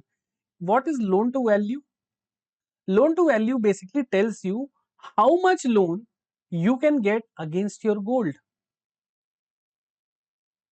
For example, if you have gold worth of, let's say, 100 rupees, you have 100 rupees worth of gold with you. You want to take some loan for, let's say, you need some cash urgently, but you have gold, but you don't have any kind of cash. So you can go to a bank or to some Muthoot Finance, and you can put the gold, and let's say they will identify the gold values, let's say 100 rupees. So now you can get up to 85% the value of the gold in the form of cash. Earlier it was 75%. Please remember this thing. Please remember this thing. Right? Is it clear? Previously you would only get 75 rupees. Now you will get 85 rupees against 100 rupees value of gold. Now this is a very good thing. Got it? It means you will get more cash in hand against the gold. Right? The second is non-banking financial company microfinance institution. We know that NBFC, there are different types of NBFC. One of the NBFC which have a core function to provide microfinance. Microfinance means around 10,000 to 1 lakh rupees money. Small loans they give, right? So the qualifying asset threshold reduced to 60%. Now it means what? For example, let's say a NBFC is there. It is giving loan worth of 100 rupees, right? Earlier, earlier 75 rupees was to be given to low income borrowers, right? So please remember this thing. Now only 60 rupees out of 100 you can give to what? The low income borrower. Okay. So those who are shopkeepers, those who are earning more, they can be given more rupees in the form of loan, right? That is the meaning of qualified asset threshold. Is it clear, guys? Yes, no? No, no, no. Only to gold loan. Na? Why to home loan? And the loan to value is for gold loans. है ना? See, housing loan, na, there's a different target. Here they have specifically mentioned loan to value cap. There is a cap for gold loans, right? Home loan, there is a different thing. I think in home loan you get around 90%. I think there is 85 or 90% is there. Chalo, I hope it is clear. So Sanjay Malhotra is the chairperson. Next is RBI Deputy Governor T. Ravi Shankar appointed as the part-time member of the 16th Finance Commission. So who has been appointed as the part-time member of the 16th Finance Commission after resignation of Ajay Narayan Jha? So T. Ravi Shankar, who is the Deputy Governor of RBI also. Okay. So please remember the name T. Ravi Shankar. He is the Deputy Governor of RBI and he has been appointed as the part-time member of the 16th Finance Commission. Got it? So the 16th Finance Commission was constituted under Arvind Panagriye. Please remember he is the chairperson. Okay. And they have provided some recommendation which will be applicable from next year. Right? So remember these two names, T. Ravi Shankar and Arvind Panagriye. Now science and tech related news. Hyderabad based Take Me to Space to launch India's first thinking data compute satellite. Thinking data compute satellite. So which Hyderabad based startup plan to launch India's first AI powered data compute satellite aboard ISRO's SLV in 2025. So we'll see the answer first. We'll see the news. Hai na? So this is AI satellite. China have recently launched one of the AI satellite, but we are planning. Okay. So there this company called TM2 Space Technologies, Take Me to Space. Please remember the name. They are going to launch India's first AI powered satellite, okay, in September 2025. So remember the name of the company, what they are doing, India's first AI satellite, right? These are the things you should know, right? The rest you don't have to remember. Chalo. Next is Padma awards and recognition. Padma awardee Jawad Akhtar honored with Dostoevsky Star Award. Now this is a very difficult name to pronounce. So who became the first Indian to receive Russia's highest literary honor award, the Dostoevsky Star Award? So please remember it is Javed Akhtar. Okay. So Javed Akhtar, what is the name of the award? Dostoevsky Award. Where it is from? It is from Russia, highest literary award. Okay. Please remember this thing. And Mr. Javed Akhtar is born in Gwalior, right? And he has done many famous screenwriting. He is a screenwriter. He has written for Sholay, Diwar, and many more successful films. He is also a recipient of Padma Shri, Padma Bhushan, Sahitya Academy Award, right, and 5 National Film Awards. So he is a very decorated screenwriter. Okay, chalo.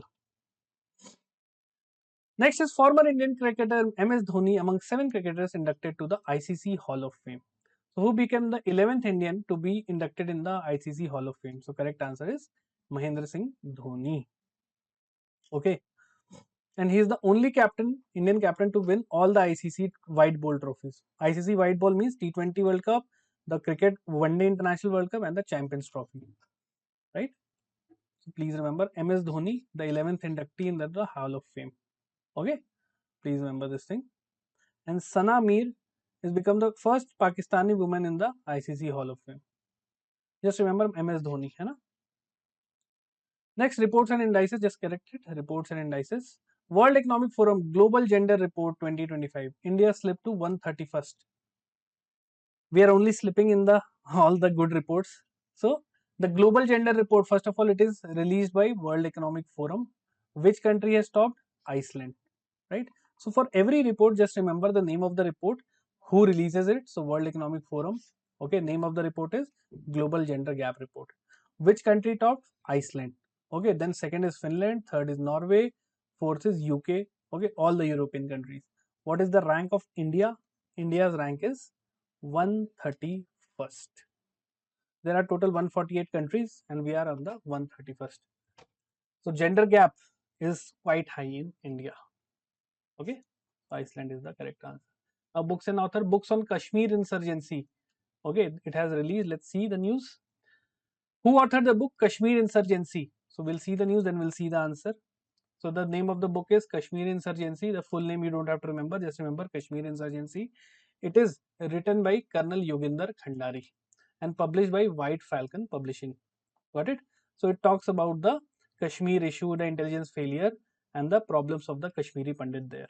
Okay, just remember the name of the book and name of the writer. So let's start the session. Very good morning. Right. So the first news is India's first hydrogen buses flagged off in Leh, Ladakh. Right. So you can see the bus here.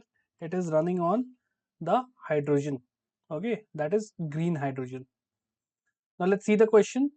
What is the location of India's first ever commercial deployment of hydrogen powered buses? So we have seen the correct answer is B, Leh. Let's see the news and what are the things you have to remember.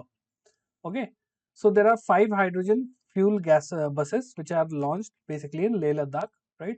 So first you have to remember location. Okay, what would be your, so the hydrogen buses, where will be your location? That is Leh and Ladakh. Who is the developer? So answer is NTPC Limited, right? NTPC. Got it? So please remember, you don't have to remember the range of the buses. Just for your general information, the range is 300 kilometer, right? Please remember this thing. And see, since Leh Ladakh is quite high, right? It is around 3650 meters. This bus can operate, right? So it means it can operate in sub-zero condition. It means below 0 degrees Celsius also. We know that Leh Ladakh can become really cold. Clear? And also it is going to reduce around 350 metric tons of CO2. These are the information just for your understanding. They are not going to ask you what amount of gas CO2 they are going to reduce. But what is important? What, where, and who has developed. 3 things you have to remember. So what are the keywords? Hydrogen fuel buses, Leh Ladakh, and NTPC Limited. These 3 words you have to understand. Is it clear, guys? Okay, very well. Next is, so correct answer is Leh. Next is MOTA launches Dharti Aba Jan Bhagidhari Abhiyan for tribal empowerment. Okay, now which ministry launched the Dharti Aba Jan Bhagidhari Abhiyan for tribal benefit? Correct answer is Ministry of Tribal Affairs. MOTA, we write it as MOTA. We write Ministry of Rural Development as MORD, right? And MHA for Ministry of Home Affairs. Please remember these shortcuts, okay? So what is the name of the scheme? So name of the scheme is important, okay? Name of scheme, first keyword you have to remember, right? What is the objective of this scheme? You have to remember objective is what? It is the largest benefit saturation campaign for tribal regions. How much area it is going to cover? How many districts? So 549 tribal districts, right? So please remember this number, 549 tribal districts. And there is a term called particularly vulnerable tribal groups. What are PVTGs? See, let's say there are tribes. There are 100 tribes in India, just for your example.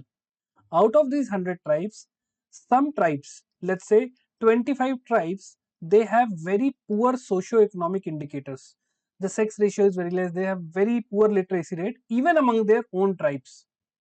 So these 25 tribes would be known as PVTGs. Now there is a homework for you all.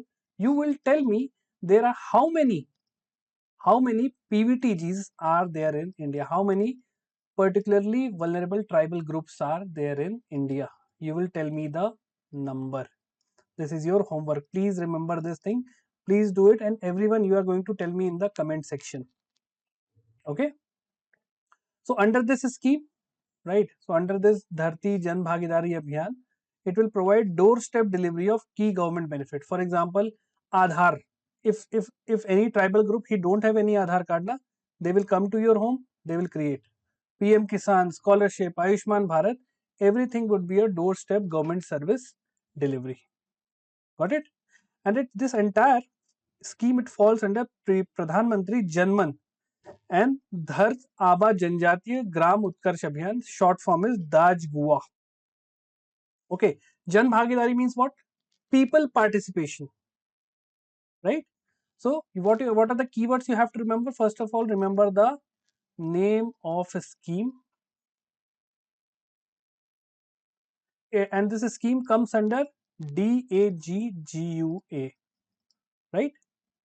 Then you have to mention the objective. Objective is what? Doorstep government service delivery. Okay, how many? 549 districts and 207 PVTGs will be catered. Got it? So 1, 2, 3, 4, 4 keywords you have to remember for this scheme. Is it clear, guys? So correct answer is Ministry of Tribal Affairs. Is it clear, guys? Yes, 75 PVTGs are there in India. Very good, Tarun and Nandeep. Excellent. Very few people know about PVTGs, right? Chalo. Next is University of Aberdeen receives approval to set up India's first Indian campus in Navi Mumbai. Okay, so this is University of Aberdeen. They are going to create first Indian campus in Navi Mumbai. Okay, now see, you can understand na, the previous news. Yeah, actually I had to shave because I have told you that one of my family member na, he passed away recently. So because of this I have to do the shaving and all stuff. Chalo. Anyways, so have you seen the difference between the previous news? We have to cover so many facts. What? What was the scheme name? What was the objective? How many areas were covered? Right? What is the name of the ministry? So that news was it contains a lot number of facts. But like these kind of views, for example, University of Aberdeen. So what kind of question they can ask you? Let's see. Which university became the first Scottish university to receive approval to open a branch campus in India? So correct answer is University of Aberdeen. Very factual thing. What? Which university? University of Aberdeen. What they are doing? A new campus in India. Where? Mumbai, Maharashtra. That's it. You don't have to read about what courses they are giving, right? What are the future goals? You don't have to remember this. This is just for your understanding, right? But what is it? What is the overall objective? The overall objective is what? To create a good relation between India and Scotland. These things you have to remember. Got it? Is it clear, guys? Very good morning, Vamshi. Just let me know by a thumbs up if you have understood our approach, those who are new to the session. So like this we move. First we see the news, then we'll see what kind of question they can ask, then we see the news in detail, and then we'll see the answer. Okay, like this we go so that we understand the content and we can practice the question also. See, right now there are not so many foreign universities, only three universities are there. Okay, we have seen in the previous weekly current affairs also, 2 or 3 are there. You have to remember those 2-3 names. Yes. Okay, Nandeep? Very good. Chalo. Next is MSC Bank launched India's first CSOC for cooperative bank. What is CSOC? Let's see the news. First, see the question. What is the name of India's first Cyber Security Operation Center, CSOC, launched by Maharashtra State Cooperative Bank, MSC Bank. Maharashtra State Cooperative Bank. Okay. So what is the name? Suraksha Net, Cyber Shield, Sahakar Suraksha, Bank Rakshak. We'll see the news, then we'll see the answer. So which bank? Maharashtra State Cooperative Bank. What they have launched? They have launched a CSOC. What is CSOC? Cyber Security Operations Center, and India's first. Right? What is the name? Sahakar Suraksha. What is Sahakar means? Sahakar means cooperative. Cooperative. Suraksha means security. So in Navi Mumbai. Got it? So and they have partnered with SquareTech IT Solutions Private Limited. This is the company which has provided the technology. And in how much amount? 50 crore is the amount. Okay. So please remember this thing. Got it? Now, what are the keywords here you have to remember? First of all, which bank? MSC Bank. What they have done? They have opened a cyber security center. Okay. What is the name? Sahakar Suraksha. Okay. 50 crore rupees is the amount. Right. So overall objective is what? Cyber security. So like this, you can make the short notes. So the correct answer is Sahakar Suraksha. Got it? Very good. Chalo.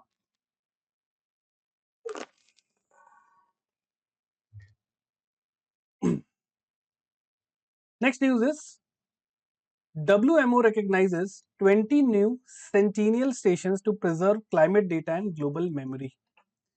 Now, which organization recognized 20 new Sentinel observing stations in 2025? So, correct answer is WMO, World Meteorological Organization.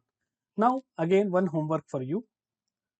You have to find out when WMO was established.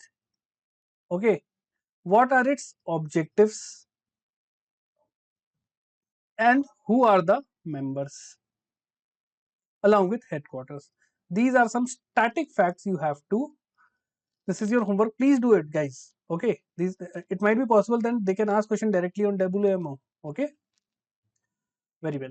So, who has recognized 20 new Sentinel stations? So WMO. How many stations they have recognized? 20. What are these Sentinel observation stations? Basically, see, they talk about all the important areas where climate change have a effect, right? So they have recognized 20 new Sentinel observing station for their over 100 years of continuous climate data. They have collected many climate related data for the past 100 years.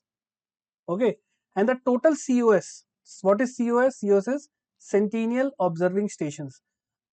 These are basically places which are regularly uh, looking after the climate related data for the past 100 years.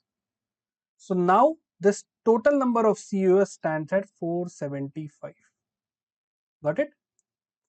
So please remember, and from the recent one, the recent stations, 5 are from Namibia, 5 are from Portugal, USA, Norway, Vietnam, and France. Please remember the name of the country from where they have recognized: Namibia, Portugal, USA, Norway, Vietnam, and France. You can make a short form also, NPUNVF, right? So please remember this thing. And the oldest station is the Susquehanna River Hydrological Station, which is in USA. You don't have to remember the name, just remember it is in USA, the oldest climate observing station, which is in United States. Okay. So what are the keywords? First of all, World Meteorological Organization has added 20 new COS. COS are what? Climate observing stations. Okay. Total COS 475. Okay, and the latest are NPUNVF. Like this you can remember. Okay, chalo. So WMO is the correct answer. Next is the third United Nations Ocean Conference held in Nice, France. So any kind of conference, first of all you have to remember where is the location. Okay, So which global initiative was launched by Brazil and France at the third United Nations Ocean Conference? So these are the options. We'll see the news first, then we'll see the answer. So the third, what is the occasion? The third UN Ocean Conference. Where it was held? Location was Nice, France. Who hosted it? France and Costa Rica together. These were the host country. By name it is clear what is the purpose of this conference? To conserve the ocean, to make the ocean more sustainable, right? And who is the Secretary General of UNCO3? Li Juna from China. Please remember this name. Okay, just remember this name. And during this conference, Brazil and France has launched Blue NDC Challenge. So these are the country and they have launched Blue NDC Challenge. What is the focus? Again, ocean focused climate change. Okay, so that is the purpose is again ocean sustainability, ocean conservation. Why oceans are important? Because 98% of trade happening in the world, it is through the oceanic route. Ocean are major biodiversity sites. Okay, so we have to conserve the ocean. Clear? Also, plastic treaty was signed. The purpose was Nice wake up call. Nice is Nice is what? Nice is a place in France, right? But India has not signed this treaty. Got it? See, there is a clause. India is saying that all the developed nations, they have used plastic, they have released all the CO2 they have want, and they have now become developed. Now they are stopping us to not emit the CO2, not use plastic, and they themselves have used those plastic. They themselves have released and emitted all the CO2 they have want to develop themselves. Now they are stopping us. That's why India is sometimes against all these kind of treaties. Okay, so what are the things you have to remember in this? First of all, the name of the conference, number one. Second, location, you have to remember. Got it? Third is objective. Objective is ocean sustainability, right? Fourth thing you have to remember, this initiative by Brazil and France, Blue NDC Challenge, right? So four things you have to remember. Got it? So Blue NDC, clear? Blue nationally determined contribution. Do you remember where was this NDC first used? It was used during the COP21 Paris, the Paris Climate Agreement, nationally determined contributions. Every country has decided some target to achieve. Okay? Chalo. Next is Vietnam joins BRICS as the 10th partner country. Now BRICS has total 10 full-time members. One student was asking, sir, there are 11, but Saudi Arabia has not confirmed it yet. And it also has now 10 partner countries. Okay, please remember. The latest BRICS summit, it is going to happen where? Brazil. Okay, so remember this thing. So which country was the latest to join BRICS as its 10th partner country? Please remember they are asking partner countries, not full-time countries. Okay, so Vietnam is the answer. Okay, Vietnam joined the BRICS as the 10th partner country. Clear? See, what is the purpose?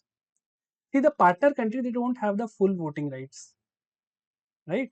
So remember this thing. Okay, chalo.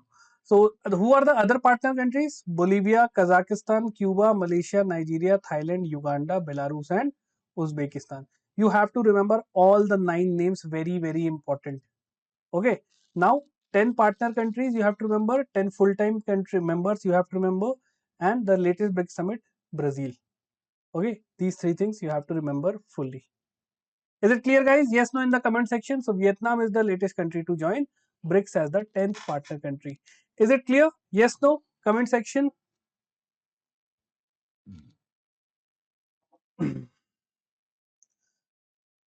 See, this is a very important thing, hai na? In every exam, they are asking question based on BRICS. All right, all right. Let's speed up things a bit. United Nations General Assembly declares 2026 as the International Year of the Women Farmer. 5-star news. Please remember this thing.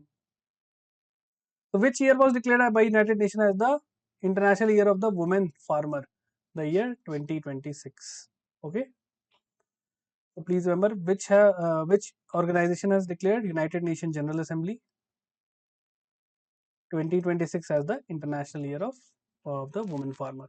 Now, as of now, women contribute 60 to 80% of food production in developing nations and 39% of agricultural labor. You can see here the role of women in India's agriculture is also very prominent. Okay, so please remember, you can see here in India around 80% of economically active women work in the agriculture. But out of them, only 14% are the actual landowners. The women are working in some others field. Okay, so remember this thing only, and 2026 as the International Year of the Women Farmer. Now, one homework for you is that recently United Nations General Assembly new chairperson has been elected.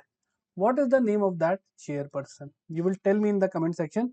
We have covered this news in the previous weekly current affairs.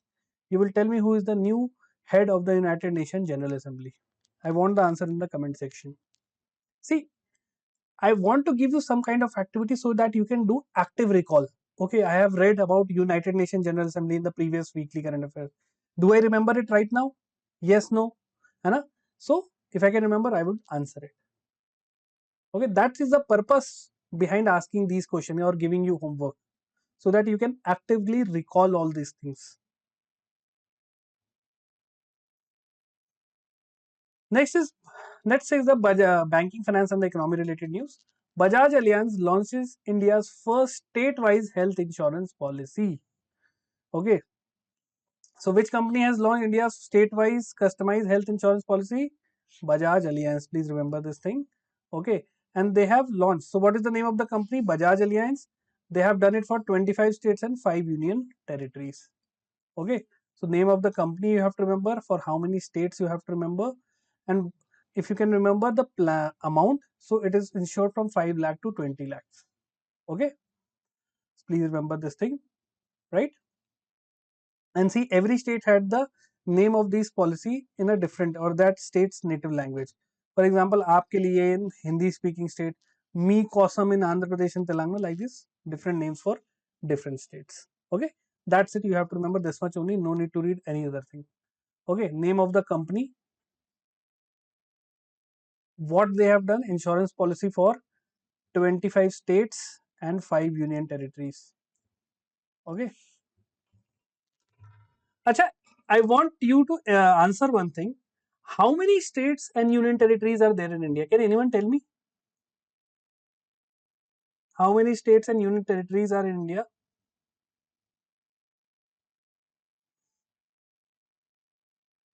28 and 28 states and 8 union territories. Okay. What about others?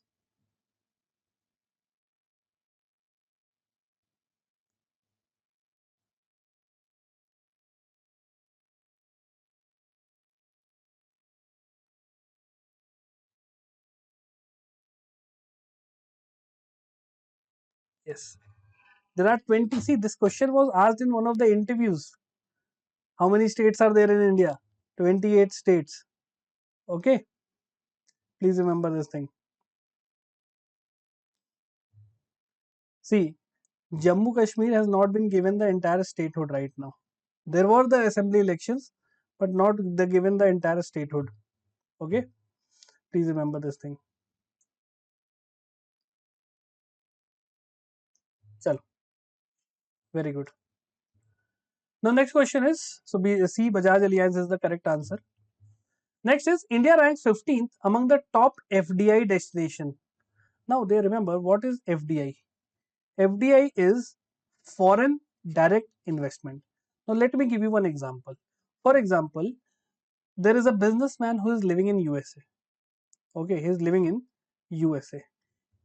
He finds out that India is a very good and emerging economy. The lands are very cheap. So this person invested in India in capital, long term capital things. For example, he has purchased some land, or he has purchased some kind of factory, or he has purchased some kind of machinery in India. So these are long term things, these are capital things. Okay. So this investment, whatever money he is putting in India for a long term purpose, that is known as foreign direct investment. Okay. Let's say if Google wants to open an office in India, that is a FDI.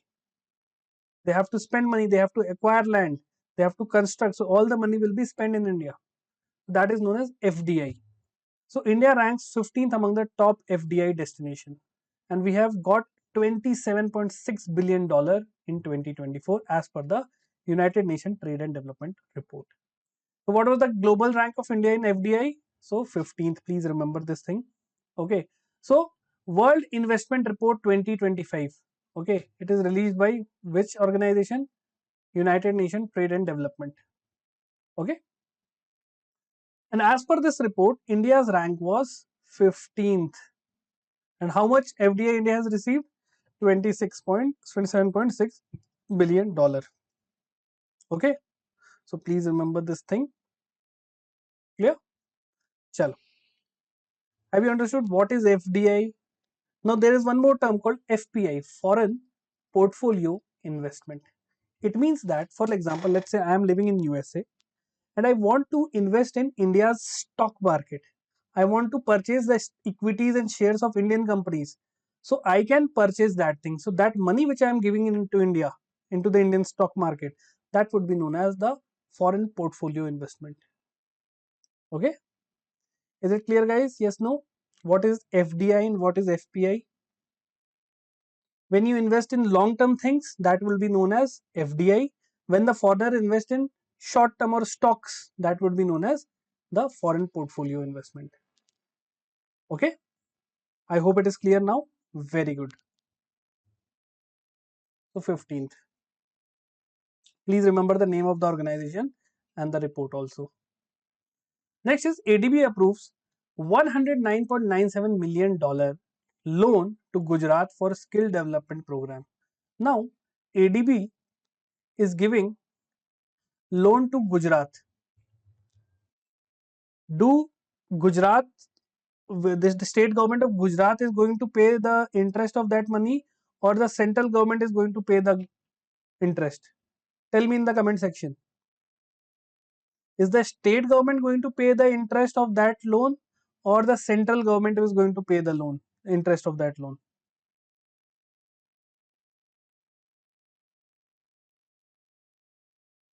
So Nandeep is saying central. Okay, what about others?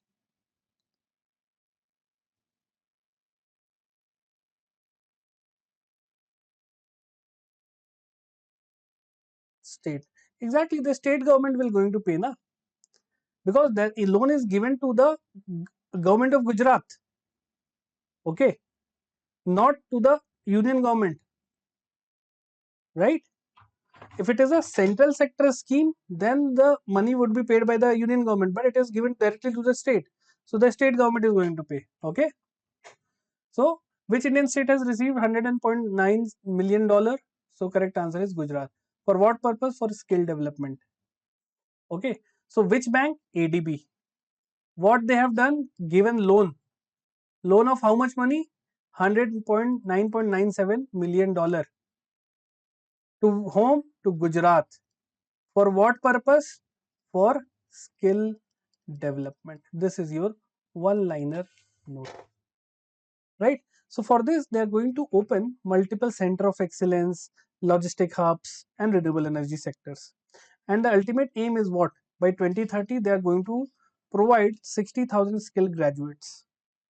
Okay, and this entire investment is aligned with the National Education Policy 2020, right? So this is just for your understanding. Just remember this thing. Clear? Chalo. So Gujarat is the current. Next is RBI discontinued daily VRR or variable repo rate auction amid banking liquidity surplus. See, when the Indian economy has less money, there is a liquidity crunch. RBI do what? RBI do variable repo rate auction. Purpose is what? To infuse liquidity into the economy. Okay, into the economy. But when there is surplus money in the economy, RBI discontinue the VRR because they have achieved their target. Okay. So which RBI liquidity tool was discontinued from 11 June due to surplus liquidity? So the correct answer is variable repo rate. Okay. So please remember this thing. So VRR, remember it is variable repo rate auctions. It has been discontinued. Why? Because we have a liquidity surplus of 2.75 to 3 lakh crore rupees, right? So remember this thing. Got it? Chalo. Now, there are other tools also used by RBI. Okay, apart from VRR, we have open market operation. In this, the government buy and sell government securities. Okay, the RBI purchase and sells the government securities. When RBI purchase government securities, okay, it infuses money into the economy. When RBI sells government security, it will absorb money from the economy. Okay, so it is used in the contractionary and the expansionary monetary policy. If you want to read it, if you want to understand these terms in depth, please watch the video of this SBI CBO monetary policy tools. Please watch that videos. You will be able to understand this entire term very easily. What is standing deposit facility? Okay, right, it is basically a refined version or the new version of reverse repo rate. Okay, please remember this thing. Chalo. So why they have discontinued the variable repo rate auction? Because we have enough money now. Why we have enough money? Because there were certain changes done by the monetary policy committee. What? First of all, RBI reduces the cash reserve ratio. Also, they have reduced the repo rate. So this has infused the money into the economy. This is what? This is known as expansionary monetary policy. Okay. What is expansionary monetary policy? What is contractionary? I have explained it, everything. See, World Bank, if it is giving the loan directly to the government of India, the central government is going to pay the interest.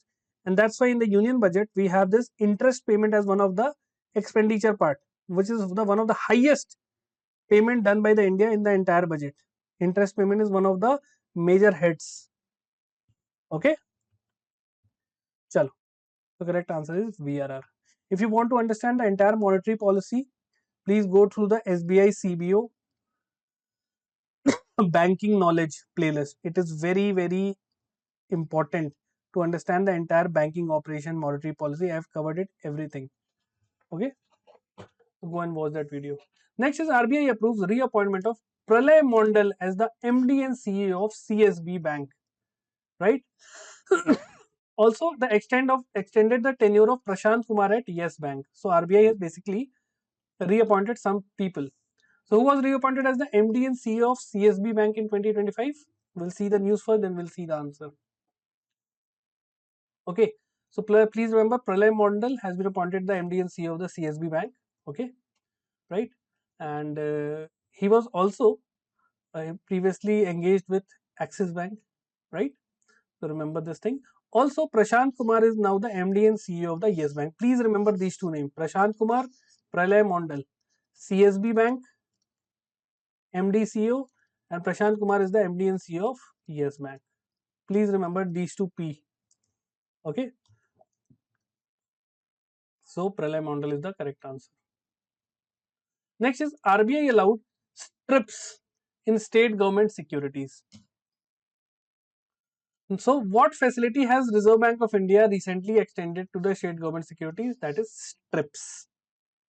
Now, first of all, understand what is strips. Strips is separate trading of registered interest and principal of securities.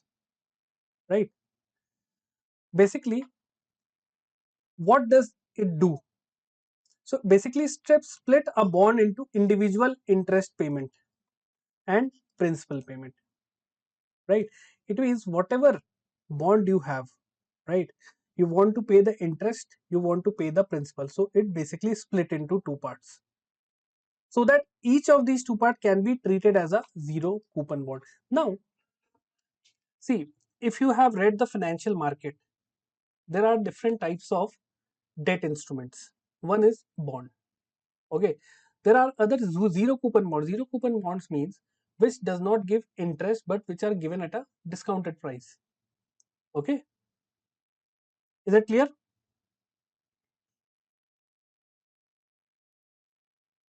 Yes. See, this is a very core and deep functional thing, right? So just understand it. Strips means what? It is a type of zero coupon bond. right? Please remember this thing.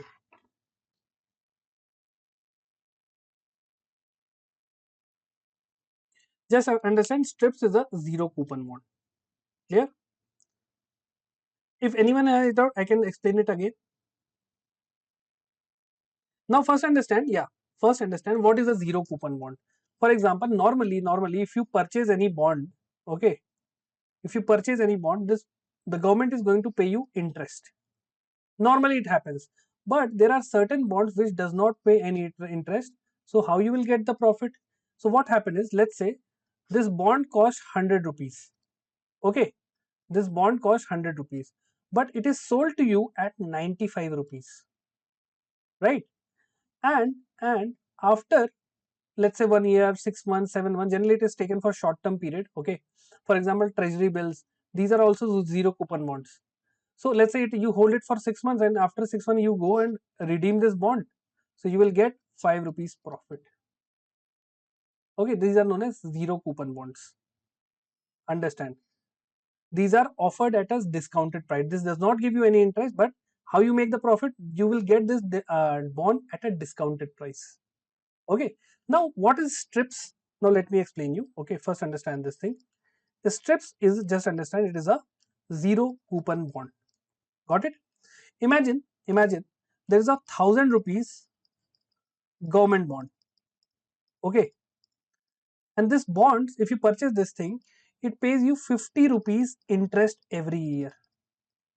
It pays you 50 rupees interest every year. Okay, and for 10 years you will get 50 rupees interest, right? And you hold it for 10 years. So after 10 years, what you will get? You will get the actual value, 1,000 rupees plus the interest part, right? So that would be, see, after 10 years now, when you will go and you will redeem it now, so you will get 1,000 rupees, that is the actual cost of the bond, plus you will get 50 rupees interest for every year for 10 years. That would be the normal case. But strips do what? Strips will do, divide it into 10 parts, 50, 50, 50, 50 for all the 10 years. And one part will be the 1,000 rupees. So this is what? This is the principal amount, and this 50 rupees for 10 years, this is your interest amount, right? And you can trade it separately. You can trade the principal bond separately, and you can trade this part separately. Is it clear, guys? So this is a little bit of, it is a little bit of deep thing, है ना? But just remember, strip is a zero coupon bond where the principal part and the interest parts are separately traded. Okay, so you will say, sir, what is the use of that? What is the use of that? Generally it is for long period of time. Okay,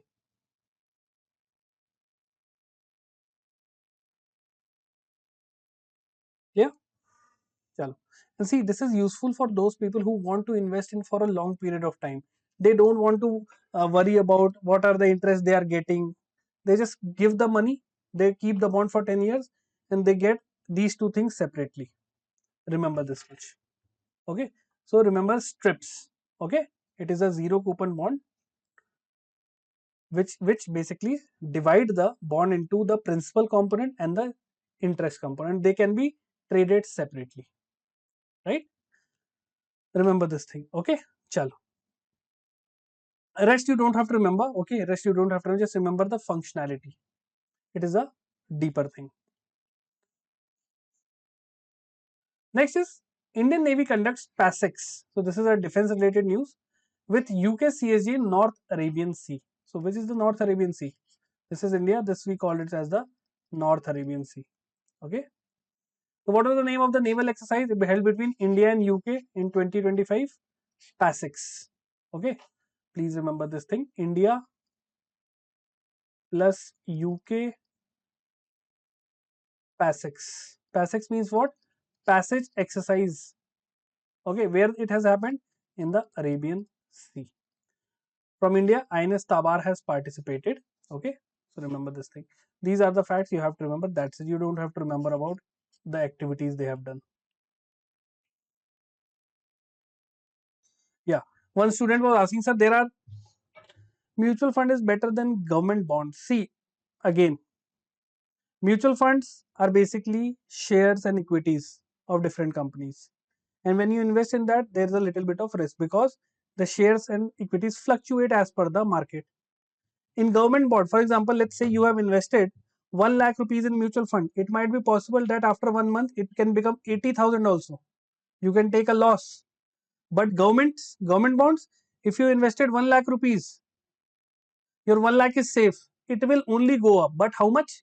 For the next one, it might be possible that you get only 1 lakh 7,000, 1 lakh 8,000, like this. But in mutual fund, it is possible that today you have invested 1 lakh rupees. After 1 year, it can become 2 lakh, it can become 3 lakh, whatever, around 15 to 20, 30% return. It might be possible. Okay, but in government bonds, you can't go down. You can only go up, but little, very little growth. Generally, in government bonds, you get 6-7% interest rate. In mutual fund, the bare minimum is 12 or 13%, but for a longer duration of time. Okay. Next is 8th India and France joint military exercise Shakti commences in France. So what are the countries involved? So what is the frequency of India France joint military exercise Shakti? Let's see the news, then see the answer. So first of all, it is between India and France. Name of the exercise Shakti. Where it happened, the location was France. Okay, please remember this thing. And exercise Shakti is a biennial Indo-French military drill. Got it? Last year it happened in Meghalaya. So it is conducted once every 2 years. Okay, that is biennial. Clear? Chalo. Next is Indian Navy Index first indigenous anti-submarine warship INS Arnala. Okay. So which organization built INS Arnala? We'll see the news, then we'll see the answer. So INS Arnala is what? It is India's first indigenous. Indigenous means made in India. It was both designed as well as built in India. Okay, and what it is? It is a anti-submarine shallow water craft. Clear? And it has been commissioned into Eastern Naval Command, which is in Visakhapatnam. Now, who has developed it? So, first of all, it is named after Arnala Fold, built by Chimaji Balaji Bhatt. Okay, so please remember this thing, right? And who has developed it? So, first of all, it has delivered by Larsen and Toubro, and it is built by, this is a very famous company, Garden Research Ship Builders and Engineers Limited. Okay, so GRSC is the builder or who has built this entire warship, INS Arnala. So what are the keyword? GRSC has developed INS Arnala anti-submarine ship. Okay, please remember these 3 words. See, this time now, there are a lot number of defense related news because of the ongoing war between Russia, Ukraine, India, Pakistan and Israel, Iran. Clear? So possibility of questions from defense is very high. So if I take a loan at a certain interest rate, and if RBI increase or decrease the repo rate, will it have? Yes, definitely it is going to impact. Again, if you have taken a loan and your loan is linked with this fluctuating, or you can say variable repo rate, okay, we call it, there is a term used for that, floating rate. Okay, when you take, when your repo rate is linked with floating rate, and let's say if RBI reduces the repo rate, it might be possible that the interest, your loan interest rate will also go down. Why? Because bank have to transfer the benefit to the customers. So whether you have taken a home loan or a car loan, if the RBI reduces it, the effect will be transferred to you, and it is the responsibility of the bank.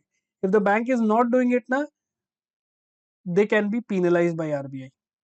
Okay. Otherwise, what is the purpose of reducing the repo rate if it is not getting passed down to customers? Right? Chalo. SDAL successfully conducts science and tech related news. Hybrid VTOL UAV. Virtual VTOL means what?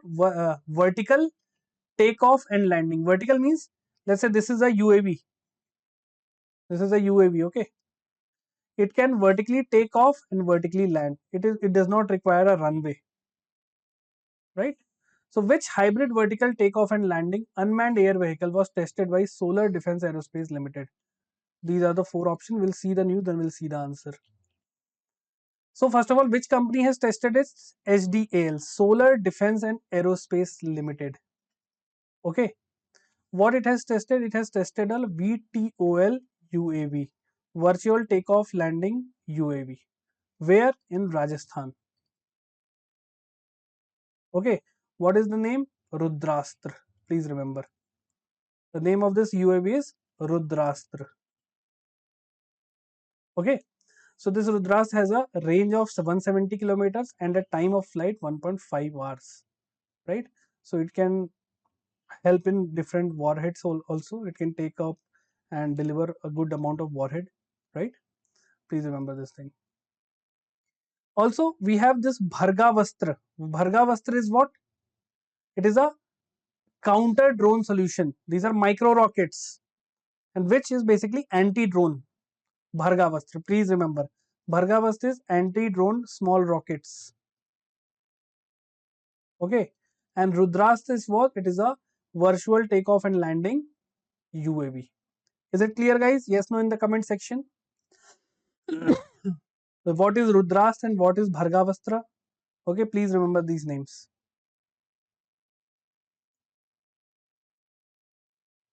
Next is awards and recognitions. Sahitya Academy Award was announced. Okay, so let's see the news. How much is the cash award given to each winner of Sahitya Academy Yuva Puraskar and Balat Sahitya Puraskar? Let's see the news, then we'll see the answer. So the Sahitya Academy, it comes from Ministry of Culture. They have announced the Yuva Puraskar. There were 23 winners, and for Bal Sahitya Puraskar, there were 24 winners. Okay, and this the board who has decided the names of these winners was chaired by Madhav Kaushik. Please remember this name. Okay, and the cash prize is 50,000 rupees. Okay, rest you don't have to read. Yeah, so 50,000 rupees you will get for Yuva Puraskar and Bal Sahitya Puraskar. Next, reports and indices. World Economic Forum's Energy Transition Index, India ranks 71, Sweden tops. What is energy transition? Energy transition means going from or moving from conventional source to latest or renewable sources. Okay, moving from coal to wind, moving from thermal power to solar power. This is known as energy transition, right? So which country has topped the Global Energy Transition Index released by World Economic Forum? Correct answer is Sweden. Okay. What is the rank of India? India was ranked 71st. Please remember this thing. Top was Sweden, second was Finland, Denmark. Top three, please remember SFD. Sweden, Finland, Denmark. First, second, and third. Okay. India's rank was 7th. Oh, sorry, 71st, not 7th. Clear? The lowest was Democratic Republic of Congo. Clear? Chalo. Next is QS World University Ranking 2026. IIT Delhi ranked first among Indian universities and MIT topped the list globally. So which Indian institution has ranked highest in the QS World University Ranking? IIT Delhi. Okay. So from India, IIT Delhi has topped. Okay. And globally across the world, MIT Boston has topped. Okay. Second was Imperial College London and third was Stanford University. If I talk about rank of IIT Delhi globally, so it was around 200s. Hai na? Please remember, sorry, 123rd globally. Right? So please remember, MIT, Imperial College London, Stanford are top 3 in globally, and from India it was IIT Delhi. Next is, there was an NSO report. India's inflation dropped to 6-year low to 2.82% in May 2025. Now, our target, our monetary policy target is to keep the inflation rate between 4 plus minus 2%. It means it should be between 2% to 6%. It should not be less than 2% and it should not be more than 6%. Okay, so we have reached 2.82%, which is a good thing, right? So which state recorded the highest retail inflation in India as per the NSO data? Let's see the news. So overall inflation has dropped to 2.82% in May 2025. Okay, please remember this thing. Now food inflation, it stood at 0.99%, right? Core inflation, core inflation has rose to 4.28%. Okay, now core inflation is what? It basically tracks the price and commodities of most important goods, but they don't include volatile products. Volatile means the prices of which fluctuates. For example, food, fuel, petrol, diesel, their price fluctuate on a regular basis. That's why they don't include this thing. Okay, so you don't have to remember these two things. Just remember overall inflation has reduced to 2.82%, and state wise Kerala has the highest inflation among the state, 6.46%. Then Punjab 5.21%. Please remember these two things. Overall 2.82%, state wise highest Kerala 6.46%. Please remember this is a very important news. Okay, so Kerala is the correct answer. Next, books and author. Is it clear, guys? Yes, no in the comment section. Any doubt?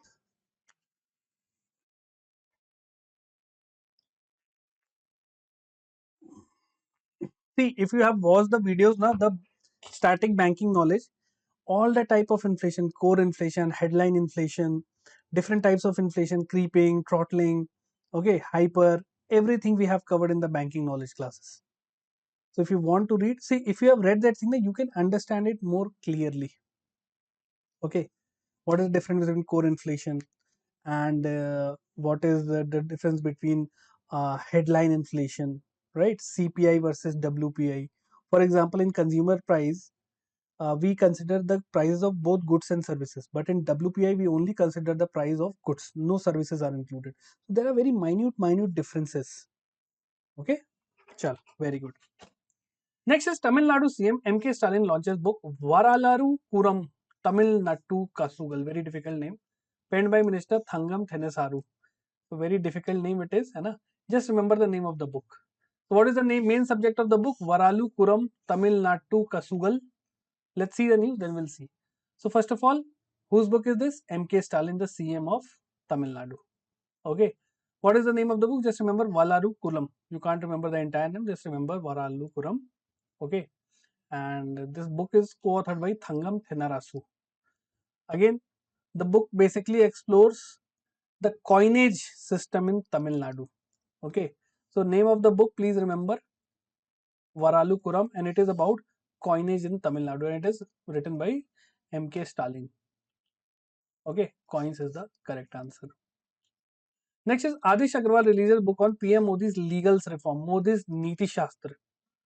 Okay, so what is the who authored the book Modi's Niti Shastra? Correct answer is Mr. Adish C. Agarwal. Right. So please remember the book author, Mr. Adish Agrawal. Okay, name of the book is Modi's Niti Shastra.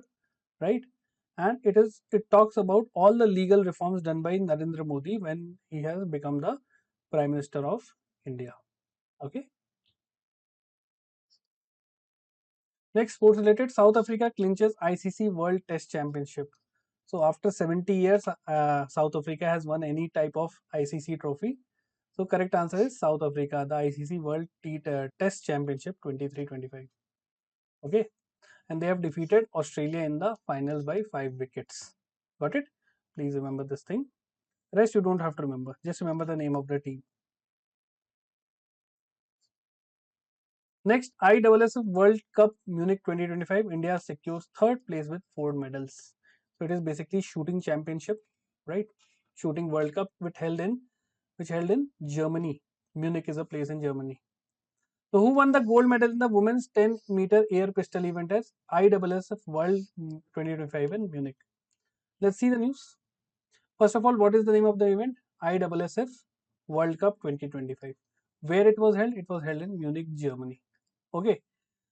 Overall, who has won? So correct answer is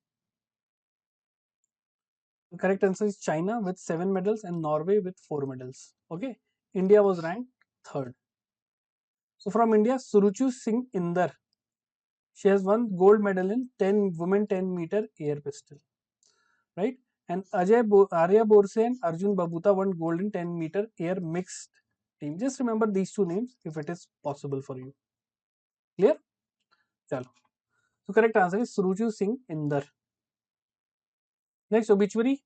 So this was a very sad news because of this Air India plane crash. Former Gujarat Chief Minister Vijay Rupani, he has died in this flight, right? Which Indian state did Vijay Rupani serve as the Chief Minister? So it was Gujarat. He was the ex-Chief Minister of Gujarat. Okay, just remember the name of the person. Okay, Mr. Vijay Rupani, and he has lost his life during the Air India flight 171 crash. Okay, so please remember this thing. You don't have to read about his life history, just remember the name, what position he has held in the government. Okay, chalo, let's start the news. I believe you all know my approach. We'll first see the news. The first news is Union Minister Sarbanand Sonowal inaugurates India's first maritime NBFC, Sagarmala Finance Corporation Limited. Okay, now let's see the question. Sagarmala Finance Corporation Limited is India's first NBFC in which sector? Agriculture, maritime, aviation, or energy? We have seen that it is the first maritime NBFC. NBFC is what? It is the non-banking financial company, right? And it is going to give loans to the people who are in the maritime sector, right? So Sagarmala Finance Corporation Limited, first keyword you have to remember this thing. This is the first Indian maritime NBFC. This NBFC is going to give loans and credit to the companies who are involved in the maritime sector. Maritime means shipping industry. Okay, so please remember this thing. Earlier it was known as Sagarmala Development Company Limited. Now it has got a Mini Ratna Category 1 status. See, in public sector enterprise, there are categories, there are classification. One is Mini Ratna, okay. Then we have Maharatna, Navratna in between, okay. So once you get this status, it means you get certain autonomy also, right? So the purpose of this Sagarmala Finance Corporation Limited is to fund to bridge the financing gap in the maritime sector. Is it clear? Yes, no in the comment section. Those who are watching, guys, is it clear which is the first NBFC in the maritime sector in India? Sagarmala Finance Corporation Limited. Yes, no? Can I get yes, no in the comment section? Chalo. Very good. Very good. Next is 10 years of Amrut scheme, a decade of urban transformation. So what is the Amrut scheme? Atal Mission for Rejuvenation and Urban Transformation. Basically, this scheme aims to transform the urban area. Transform the urban area like improving the sewage, improving the electricity, right? And other like roads, livability, everything. Got it? So under Amrut and Amrut 2.0, how many tap connections have been provided? So see, Amrut mission is not only about the urban transformation infrastructure wise, like building and roads. It is also about providing basic necessities like tap water, proper electricity. Got it? So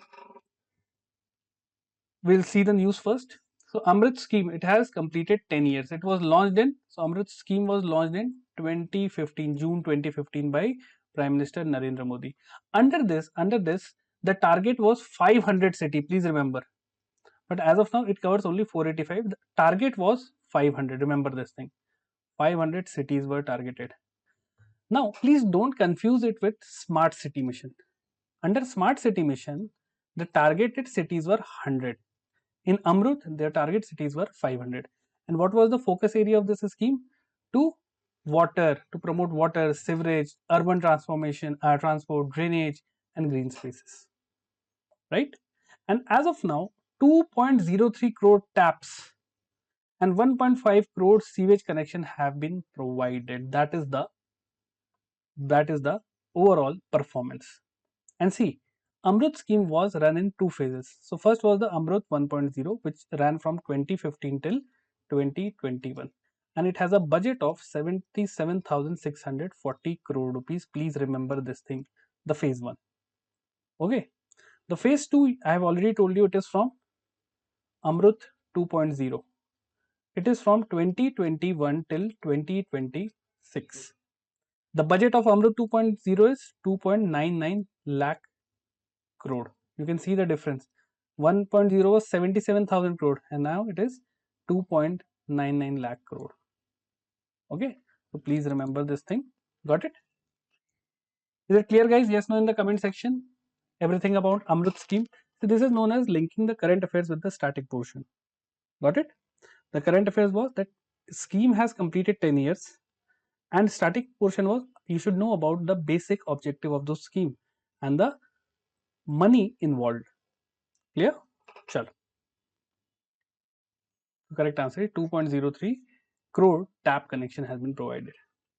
Next is National Highway Authority developed India's first wildlife corridor on Delhi-Mumbai Expressway in Rajasthan. Okay, so this is the wildlife corridor. You can see it is just like this highway and they have created this bridge pass. Okay, so that the wildlife can move from one place to another. They don't have to cross the road. Got it? So, India's first dedicated wildlife corridor and national highway lies on the buffer zone of which tiger reserve? So, correct answer is, we'll see the news first, then we'll see the answer. So, which organization has developed? National Highway Authority. What they have developed? India's first dedicated wildlife corridor. Okay, where? On the Delhi-Mumbai Expressway, right? So, remember it is India's longest underpass, 1.2 kilometer. Remember this thing, and it touches the Rajasthan Ranthambore Tiger Reserve. Please remember these few keywords. NHAI first dedicated wildlife corridor, Delhi Mumbai Expressway and Ranthambore Tiger Reserve. Okay, so please remember this thing. Correct answer is Ranthambore. Got it? Chalo. Next news is Kerala Aralam Wildlife Sanctuary becomes India's first butterfly sanctuary. Just like we have the wildlife sanctuary, Kerala's Aralam has become the first butterfly sanctuary. Okay, so which sanctuary of Kerala was renamed to focus exclusively on butterfly conservation? Correct answer is Aralam. Let's see the news. So Aralam Butterfly Sanctuary, it is in Kerala. Okay, so please remember this thing. And what the second thing you have to remember? First of all, it was established in 1984 and it has more than 266 plus butterfly species. That's it. Nothing more, nothing less. So Aralam Wildlife Sanctuary is the correct answer. Next news is Delhi government approved first ever artificial rain pilot project in Delhi. Now, what is artificial rain?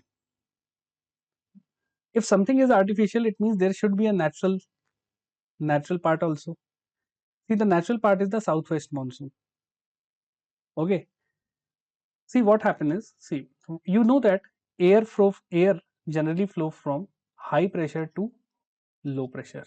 Okay. Now, what happens is, let me show you. Focus here. See, this is India. Just remember, this is India, right? This is Sri Lanka. Here we have the equator, 0 degree. Okay. See, what happened during June. Okay, during May, June, July, August, sun is over the Indian subcontinent. The sun rays are falling over the Indian subcontinent. And remember, whenever there is sun creates heat, and heat creates what? Low pressure. Here is low pressure. Okay, and remember, where is sun, there is low pressure, and where there is sun, there is no sun, there is high pressure. So here it is high pressure beyond equator. So what happens is the easterly is flowing. Easterlies is a type of trade wind. So this trade wind basically it curves and it flows towards the low pressure. And these winds they carry moisture from the Arabian Sea and some Bay of Bengal, and they make rainfall over the India. This is how the southwest monsoon work. Okay, I'll take some session. Okay, I'll tell you how actually the rain occur, but it is not required for your banking exam. Just for your understanding, I'm telling you. Okay, so like this, the natural rain occurs over India. So Delhi government has decided to create artificial rain. Now, how they are going to create artificial rain?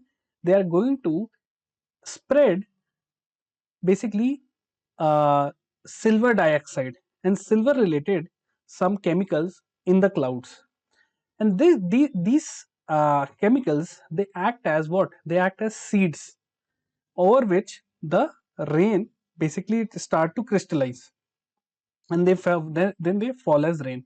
That's how this thing work. But for your exam point of view, they're just going to ask that which state has created, or let's say which institution is leading Delhi's first cloud seeding project to combat air pollution. Okay, so please remember it is IIT Kanpur. Let's see the news. So which place is starting, which government is starting the first artificial rain seeding or rain project? Delhi. What first artificial rain project? Why they are doing it? To combat air pollution. Who is supporting it? IIT Kanpur. These are your keywords for the entire news. See, silver iodide nanoparticles they are going to deploy through the aircraft in the clouds, and this is again, this will cause what? Rain. Okay, so this is IIT Kanpur. Is it clear, guys? Yes, no in the comment section. I hope it is clear. All right, if you have any confusion, do let me know in the comment section. For the banking exam, this much is sufficient. Who has done that, what, and who has supported, right? But if you are preparing for some other exam, you should know a little bit about these things. Chalo, next is Bihar pioneers India's first mobile-based e-voting system for urban elections. Now, which Indian state became the first to implement mobile-based e-voting? Now, this is a very, very, very, very, very important news.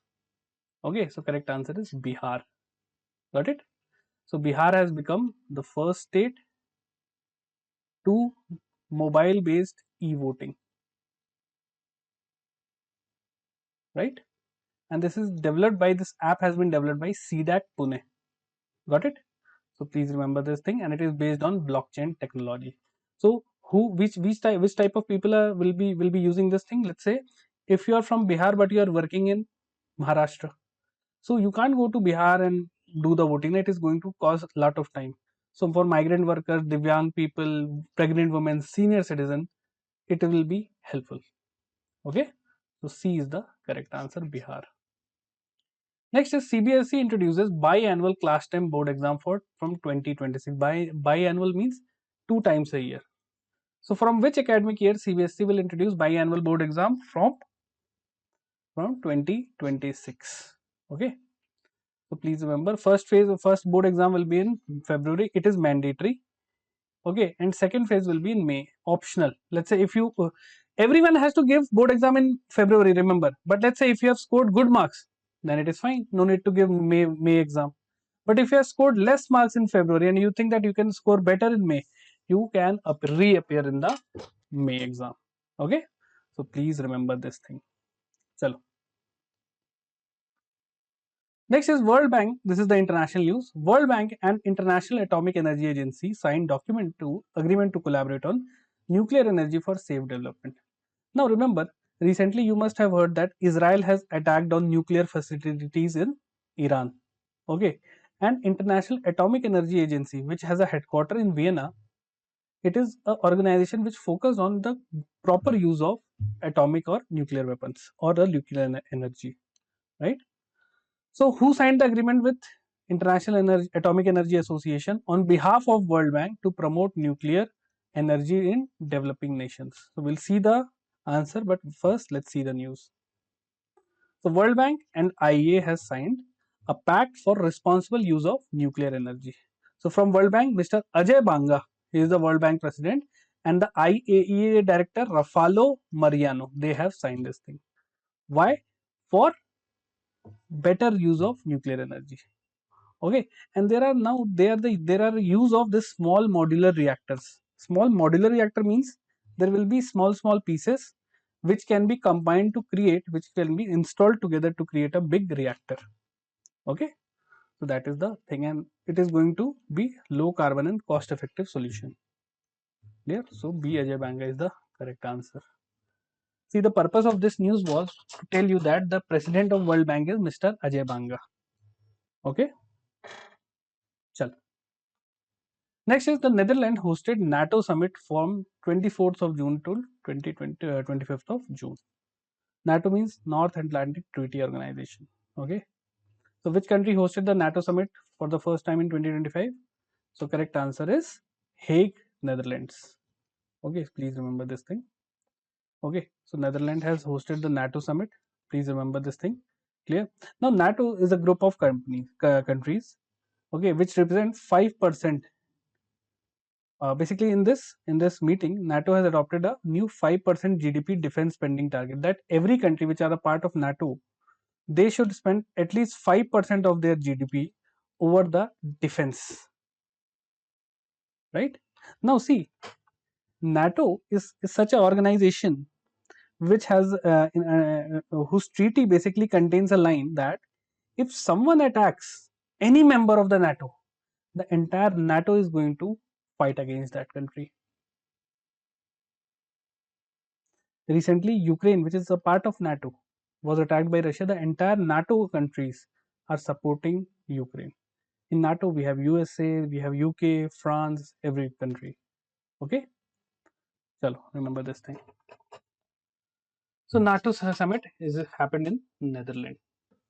Next is United Nations launched UN80 initiative to reform global governance. So UN80 initiative is related with. So what is the primary objective of UN80 initiative launched by United Nations? Peacekeeping expansion, sustainable agriculture, institution reform, or refugee relocation.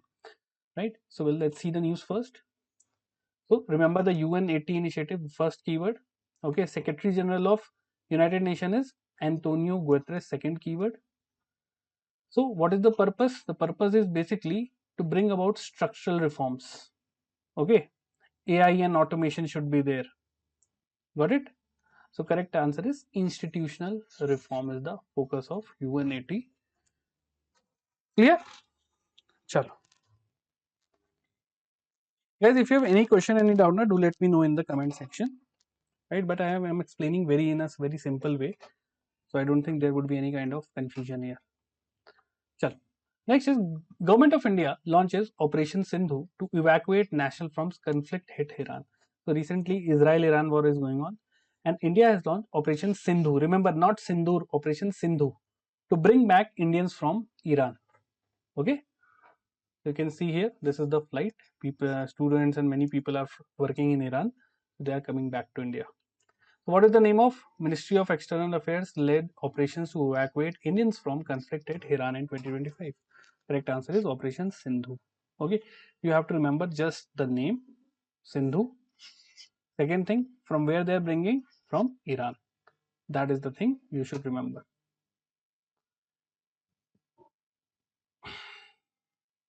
Next is IFCO establishes. IFCO is what? Indian Farmer Fertilizer Cooperative Limited. It established first overseas nano fertilizer plant in Brazil. Nano fertilizer plant in Brazil. So which Brazilian company has partnered with IFCO to establish for Brazil's first nano fertilizer plant? Nanofert, Biogrow, Agrotech, or Fertinova? So let's see the news first. So it is a joint venture between IFCO and Nanofert. Okay, it is from India. Nanofert is from Brazil. They are going to collaborate to create what? Brazil first nano input plants in Parana. So IFCO is the first keyword, Nanofert from Brazil, and they are going to create first overseas plant of fertilizer in Brazil. Right? The investment is 12 million US dollar. Got it? So please remember this thing. Chalo. The Nanofert is the company which is collaborating with IFCO. Next news is very important news. 51st G7 summit held with Alberta, Canada. So who held the G7 presidency and hosted the 51st G7 summit? So again, it cannot be Donald Trump, right? It cannot be Keir Starmer. It cannot be Emmanuel Macron. Why? Because it is from France. Trump from USA. He is from UK. So Mark Carney, he is the Canadian Prime Minister. He has hosted the G7 summit. Okay. So please remember the 51st G7 summit, where in Canada, hosted by Prime Minister Mark Carney. First thing you have to remember, India participated? Yes, PM Narendra Modi participated in this. What was the key focus area of the summit? AI in governance, quantum tech, all these things. Okay. Also, Canada has pledged 2 billion support in military aid to Ukraine. Right? Chalo.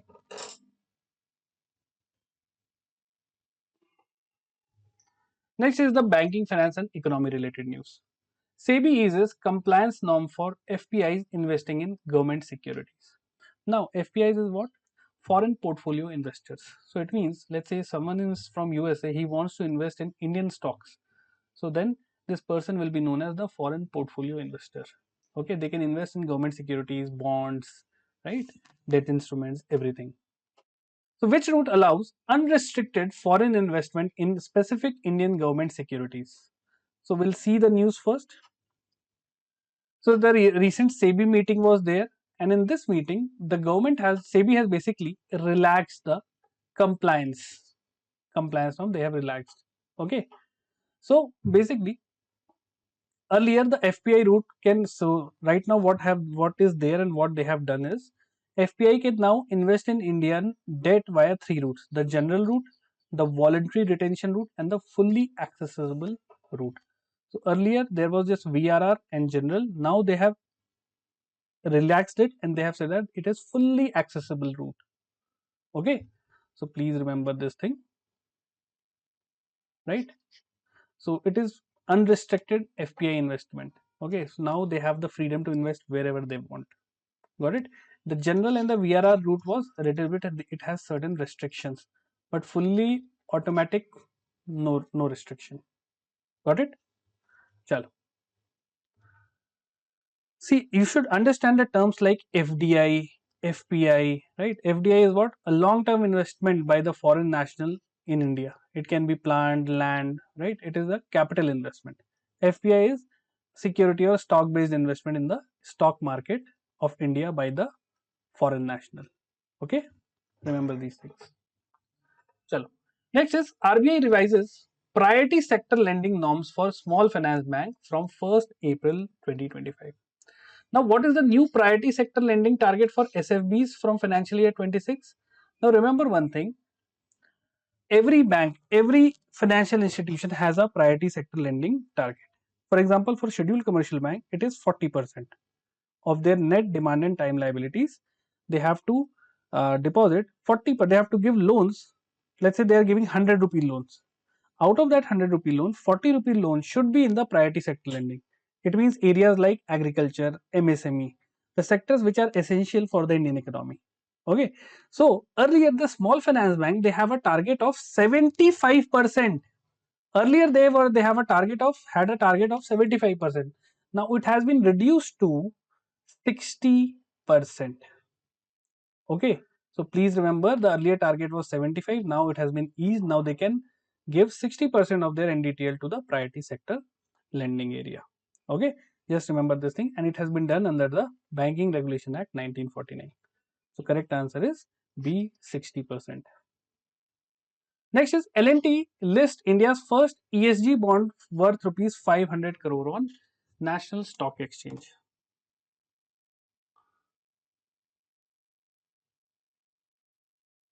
So, which company has listed India's first ESG bonds under SEBI's new framework?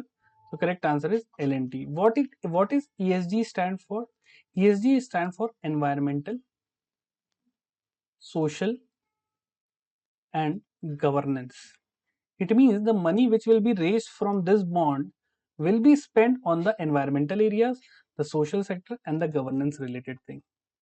Okay, so please remember this thing. Okay, chalo. Now remember, let's say if I am a person, I have purchased this bond.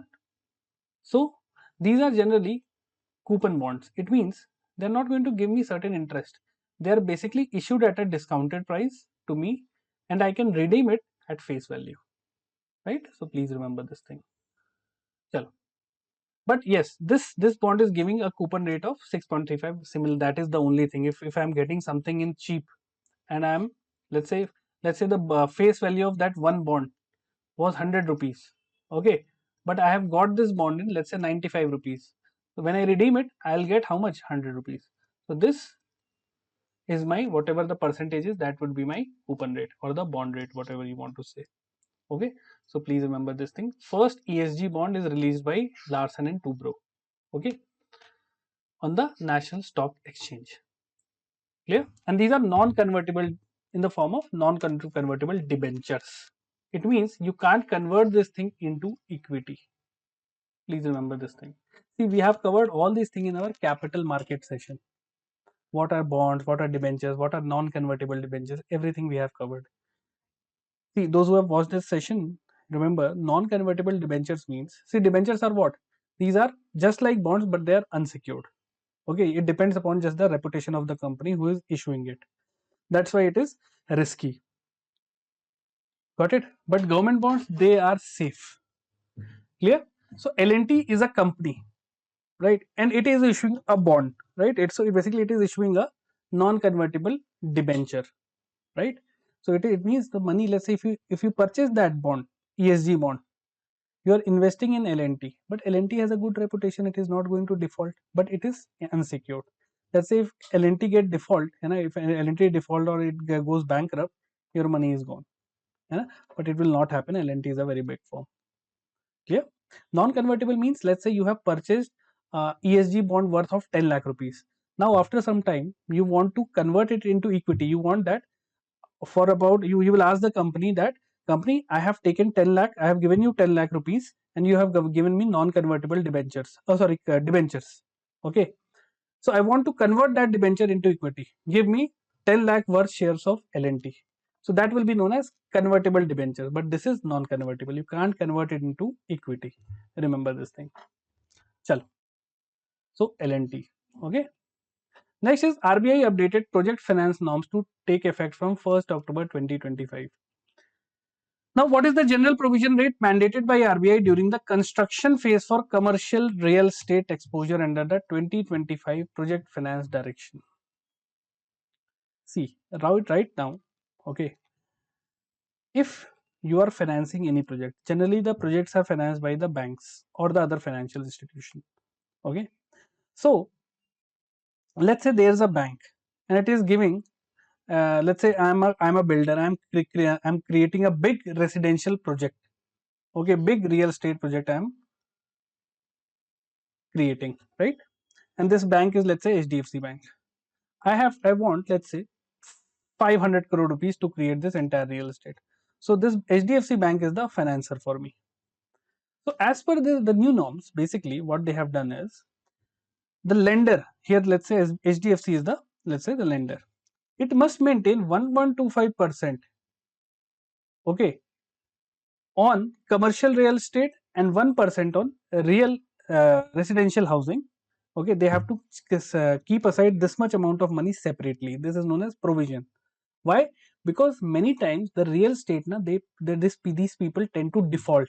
You must have heard of groups like JP, Supertech. They have all gone bankrupt.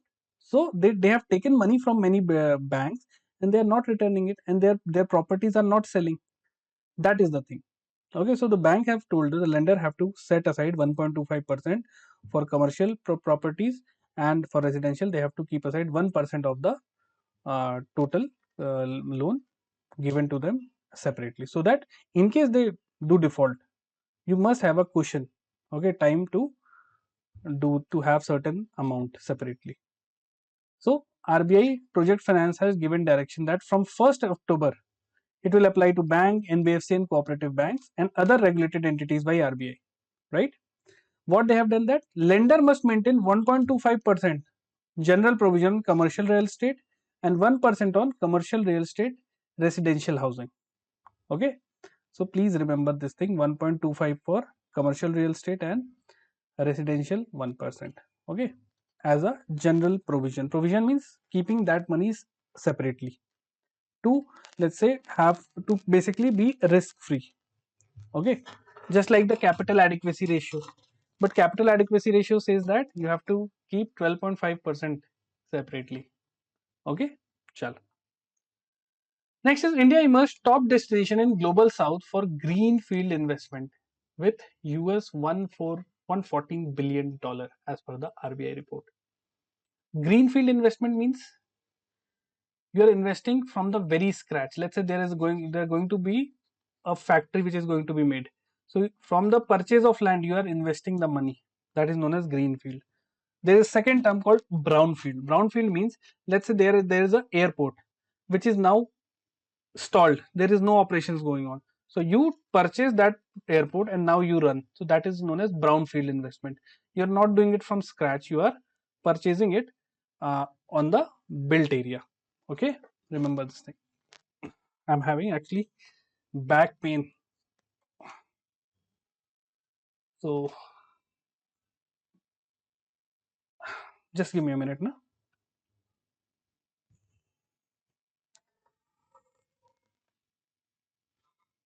Actually, I'm sitting here for the past 3 hours. Chalo. Very good afternoon. So, which country topped greenfield investment in digital economy among global South nations from 2020 to 2024? So, correct answer is India. Let's see how much we have. First, remember which is the top country? India. In what greenfield investment? Okay, how much we have invested? $114 billion. Please remember this thing. Okay, remember this much. Also, the gross FDI inflow in April was $8.8 billion. You don't have to remember this thing. Okay, chalo. Now, global rank in FPI. See, India ranked 16 globally in FDI inflow. Okay, whatever money is coming inside India, okay, in the form of FDI, we stand at 16th rank. Clear? Chale. Next is RBI extends call money market timing by 2 hours from July 1st, 2025. What is call money?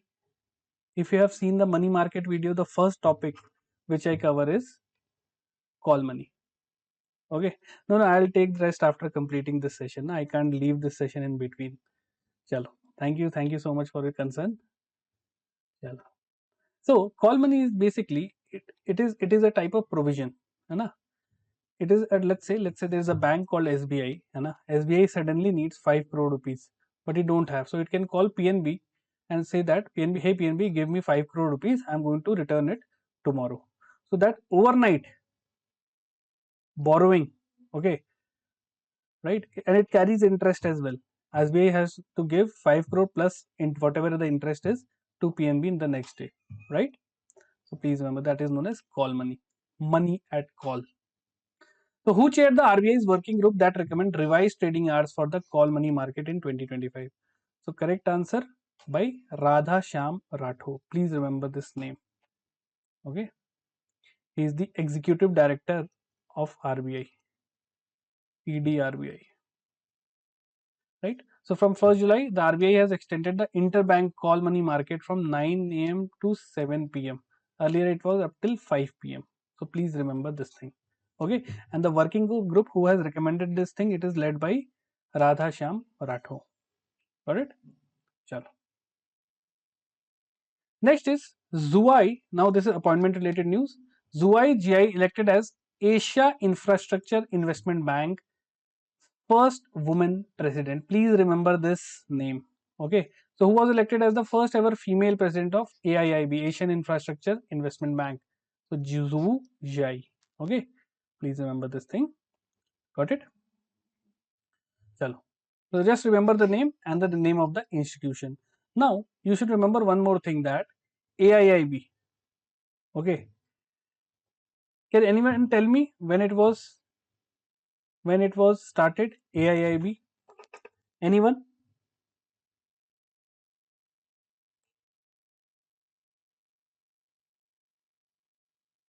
So just remember the name. Hai na? So first of all, yes. It is based in Beijing. Okay, headquarter is Beijing. Please remember this thing, Asian Infrastructure Investment Bank, and it was founded in 2016. Please remember this thing, right? And it has a capital of 100 billion US dollar. Remember this thing. Clear? And China is the biggest, you can say, the part of this bank. Just remember the name. Next is science and tech related news. Indian Coast Guard inducted first FPV Adamya under the FPV project at GSL. So what is the name of the first fast patrol vessel inducted by the Indian Coast Guard under the FPV project? So correct answer is Adamya. Adam is a what? Adam is a fast patrol vessel, FPV. Okay, and this entire design, this this first patrol vehicle, it is developed by, please remember, it is this design and built by GSL, the Garden Shipyard Limited. Okay, please remember this thing. So name of the vessel is FPV Adamya, right? And where it has been installed, or let's say inaugurated, Goa Shipyard, right? So not Garden Research, Goa Shipyard Limited, right? It is built by Goa Shipyard Limited, right? So please remember this thing. Just remember the name Adamya. Next, very important news, very important news, the Axiom 4 mission. Okay, so it has now been launched and it carry astronauts from USA, India, Poland and Hungary. Okay, so 4 astronauts, you can say. So what is the name of the Dragon spacecraft used for the Axiom 4 mission? So correct answer is, we'll see the news first. So this is the Axiom Space 4th private mission to International Space Station. So they have went to International Space Station. Who? The astronaut from USA, India, Poland and Hungary. Who is from India? Mr. Subhanshu Shukla. He is a wing commander. Sorry, a group captain. Okay. He is a group captain in the Indian Air Force. Mr. Subhanshu Shukla. Please remember this name. And by this launch, he has become the second person to go in space. Before him in 1984, Rakesh Sharma was the first person, right? Please remember this thing. And the name of the Dragon spacecraft which have taken them into space is Grace. Please remember this thing, right? Chal. Next is Italy's Iron Cube 3. Acha, one more thing about this Axiom 4 mission. See, in the space they are going to perform around 16 microgravity experiments. Now please remember the name countries, okay, from which the astronauts have been placed in space: USA, India, Poland and Hungary. Okay, you can remember the astronaut name from Poland and Hungary also, so that they can give you match the following type question also, right? Chalo. What you have written? Not exactly, sir, don't know. What it is about? Acha, AIIB related question. No problem. Chalo, I have covered this thing in the International Financial Institution also. AIIB. Okay. So next is Italy's Iron Cube 3 becomes a world first jet powered flying humanoid robot. You can see here it is a flying human form robot. Who has created? Italy. So what is the name of world first jet propelled humanoid robot developed by Italy? So Iron Cube 3. Okay, just remember this thing. Hai na? So Italian Institute of Technology, IIT, right? They have created this Iron Cube 3. It is what? World first jet propelled humanoid robot. Okay, so remember this thing. It weighs 70 kg. Hai na? You don't have to remember this thing. Just remember the name of the country, the name of the robot. That's it. Next is India's first AI-powered smart traffic system launched on Dwarka Expressway in Delhi. Okay, so advanced traffic management system, India's first AI-driven, where it has been launched on the Dwarka Expressway. Got it? So first AI-driven ATMS project on Dwarka Expressway. Please remember, right? And it is implemented by National Highway Authority of India. Right, so please remember this thing. It can give you e-challan, right? There are multiple smart movement traffic management thing also. So everything can be, let's say if you are over speeding, you will get a e-challan. It will come to your mobile. Okay, so be very careful over the highways. Chalo. So what are the things you have to remember? Plus, first remember the name of the highway, Dwarka Expressway. What first AI-driven ATMS system has been inaugurated. Now awards and recognition. Tripura declared India's third fully literate state after Mizoram and Goa. Okay, so which state was recently declared third fully literate states? Correct answer is Tripura. Okay, so remember this thing, 95.6% literacy rate. So again, if you have crossed 95%, you are declared fully literate. It is not that you have to be 100%, right? Above 95, you are fully literate. Okay, and it has been covered under the Ullas program, understanding lifelong learning for all in society. It is a Ministry of Education program. Okay, so under this they have become the third literate state. Before them it was Mizoram and second was Goa. Next is reports and indices. The Sustainable Development Report 2025. Now, very, very important. One question you are going to get from this particular topic, right? So, which country ranked first in the 2025 Sustainable Development Goal Index? Correct answer is Finland. Please remember, always the European nation. Second one, again a European nation, Sweden. Third is Denmark, right? The top three are this. What is the rank of India? Let's see the news. So, India ranked 99th. Not very good, है ना? So please remember the top three are Finland, Sweden, Denmark. China was 49th, India was 99th. Okay, remember this thing. And as per this report, only 17% of sustainable development goal targets are on track. Rest are not. This is not a good thing. Clear? So Finland is the top nation. Next, books and authors. So Shikhar Dhawan debut as author, pens memoir. So The One, you can see the name of the book, The One, written by Shikhar Dhawan. So what is the title? Title is The One. Okay, and is published by HarperCollins. Clear? Chalo. And he is the Arjuna Award winner. Remember this thing. One more news. Union Minister Amit Shah released the book Emergency Diaries, Year That Forged a Leader. So the Emergency Diaries. Okay. So who released the book The Emergency Diaries That Forged a Leader in 2025? So correct answer is Amit Shah. Please remember this thing. So basically this book talks about the Prime Minister Narendra Modi's role during the emergency period. Okay, chalo. Next sports related news. Neeraj Chopra wins the Paris Diamond League and he has thrown the javelin at 88.16 meter. Earlier he has crossed the 90 meter also in one of the previous tournament. So which city did Neeraj Chopra win his first ever Diamond League title? So basically they are asking what was the venue of the Diamond League. So Neeraj Chopra first rank 88.16 meter in which event? The Paris Diamond League. Where it was held? It was held in, again by the name, Paris. Remember, it is held in Paris. Okay. Second was Julian Weber. Got it? Chal.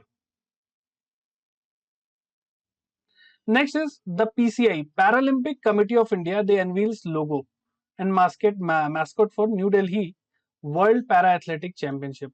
So what is the name of the mascot for the 2025 World Para Athletic Championship hosted by India? So it is where it is going to happen?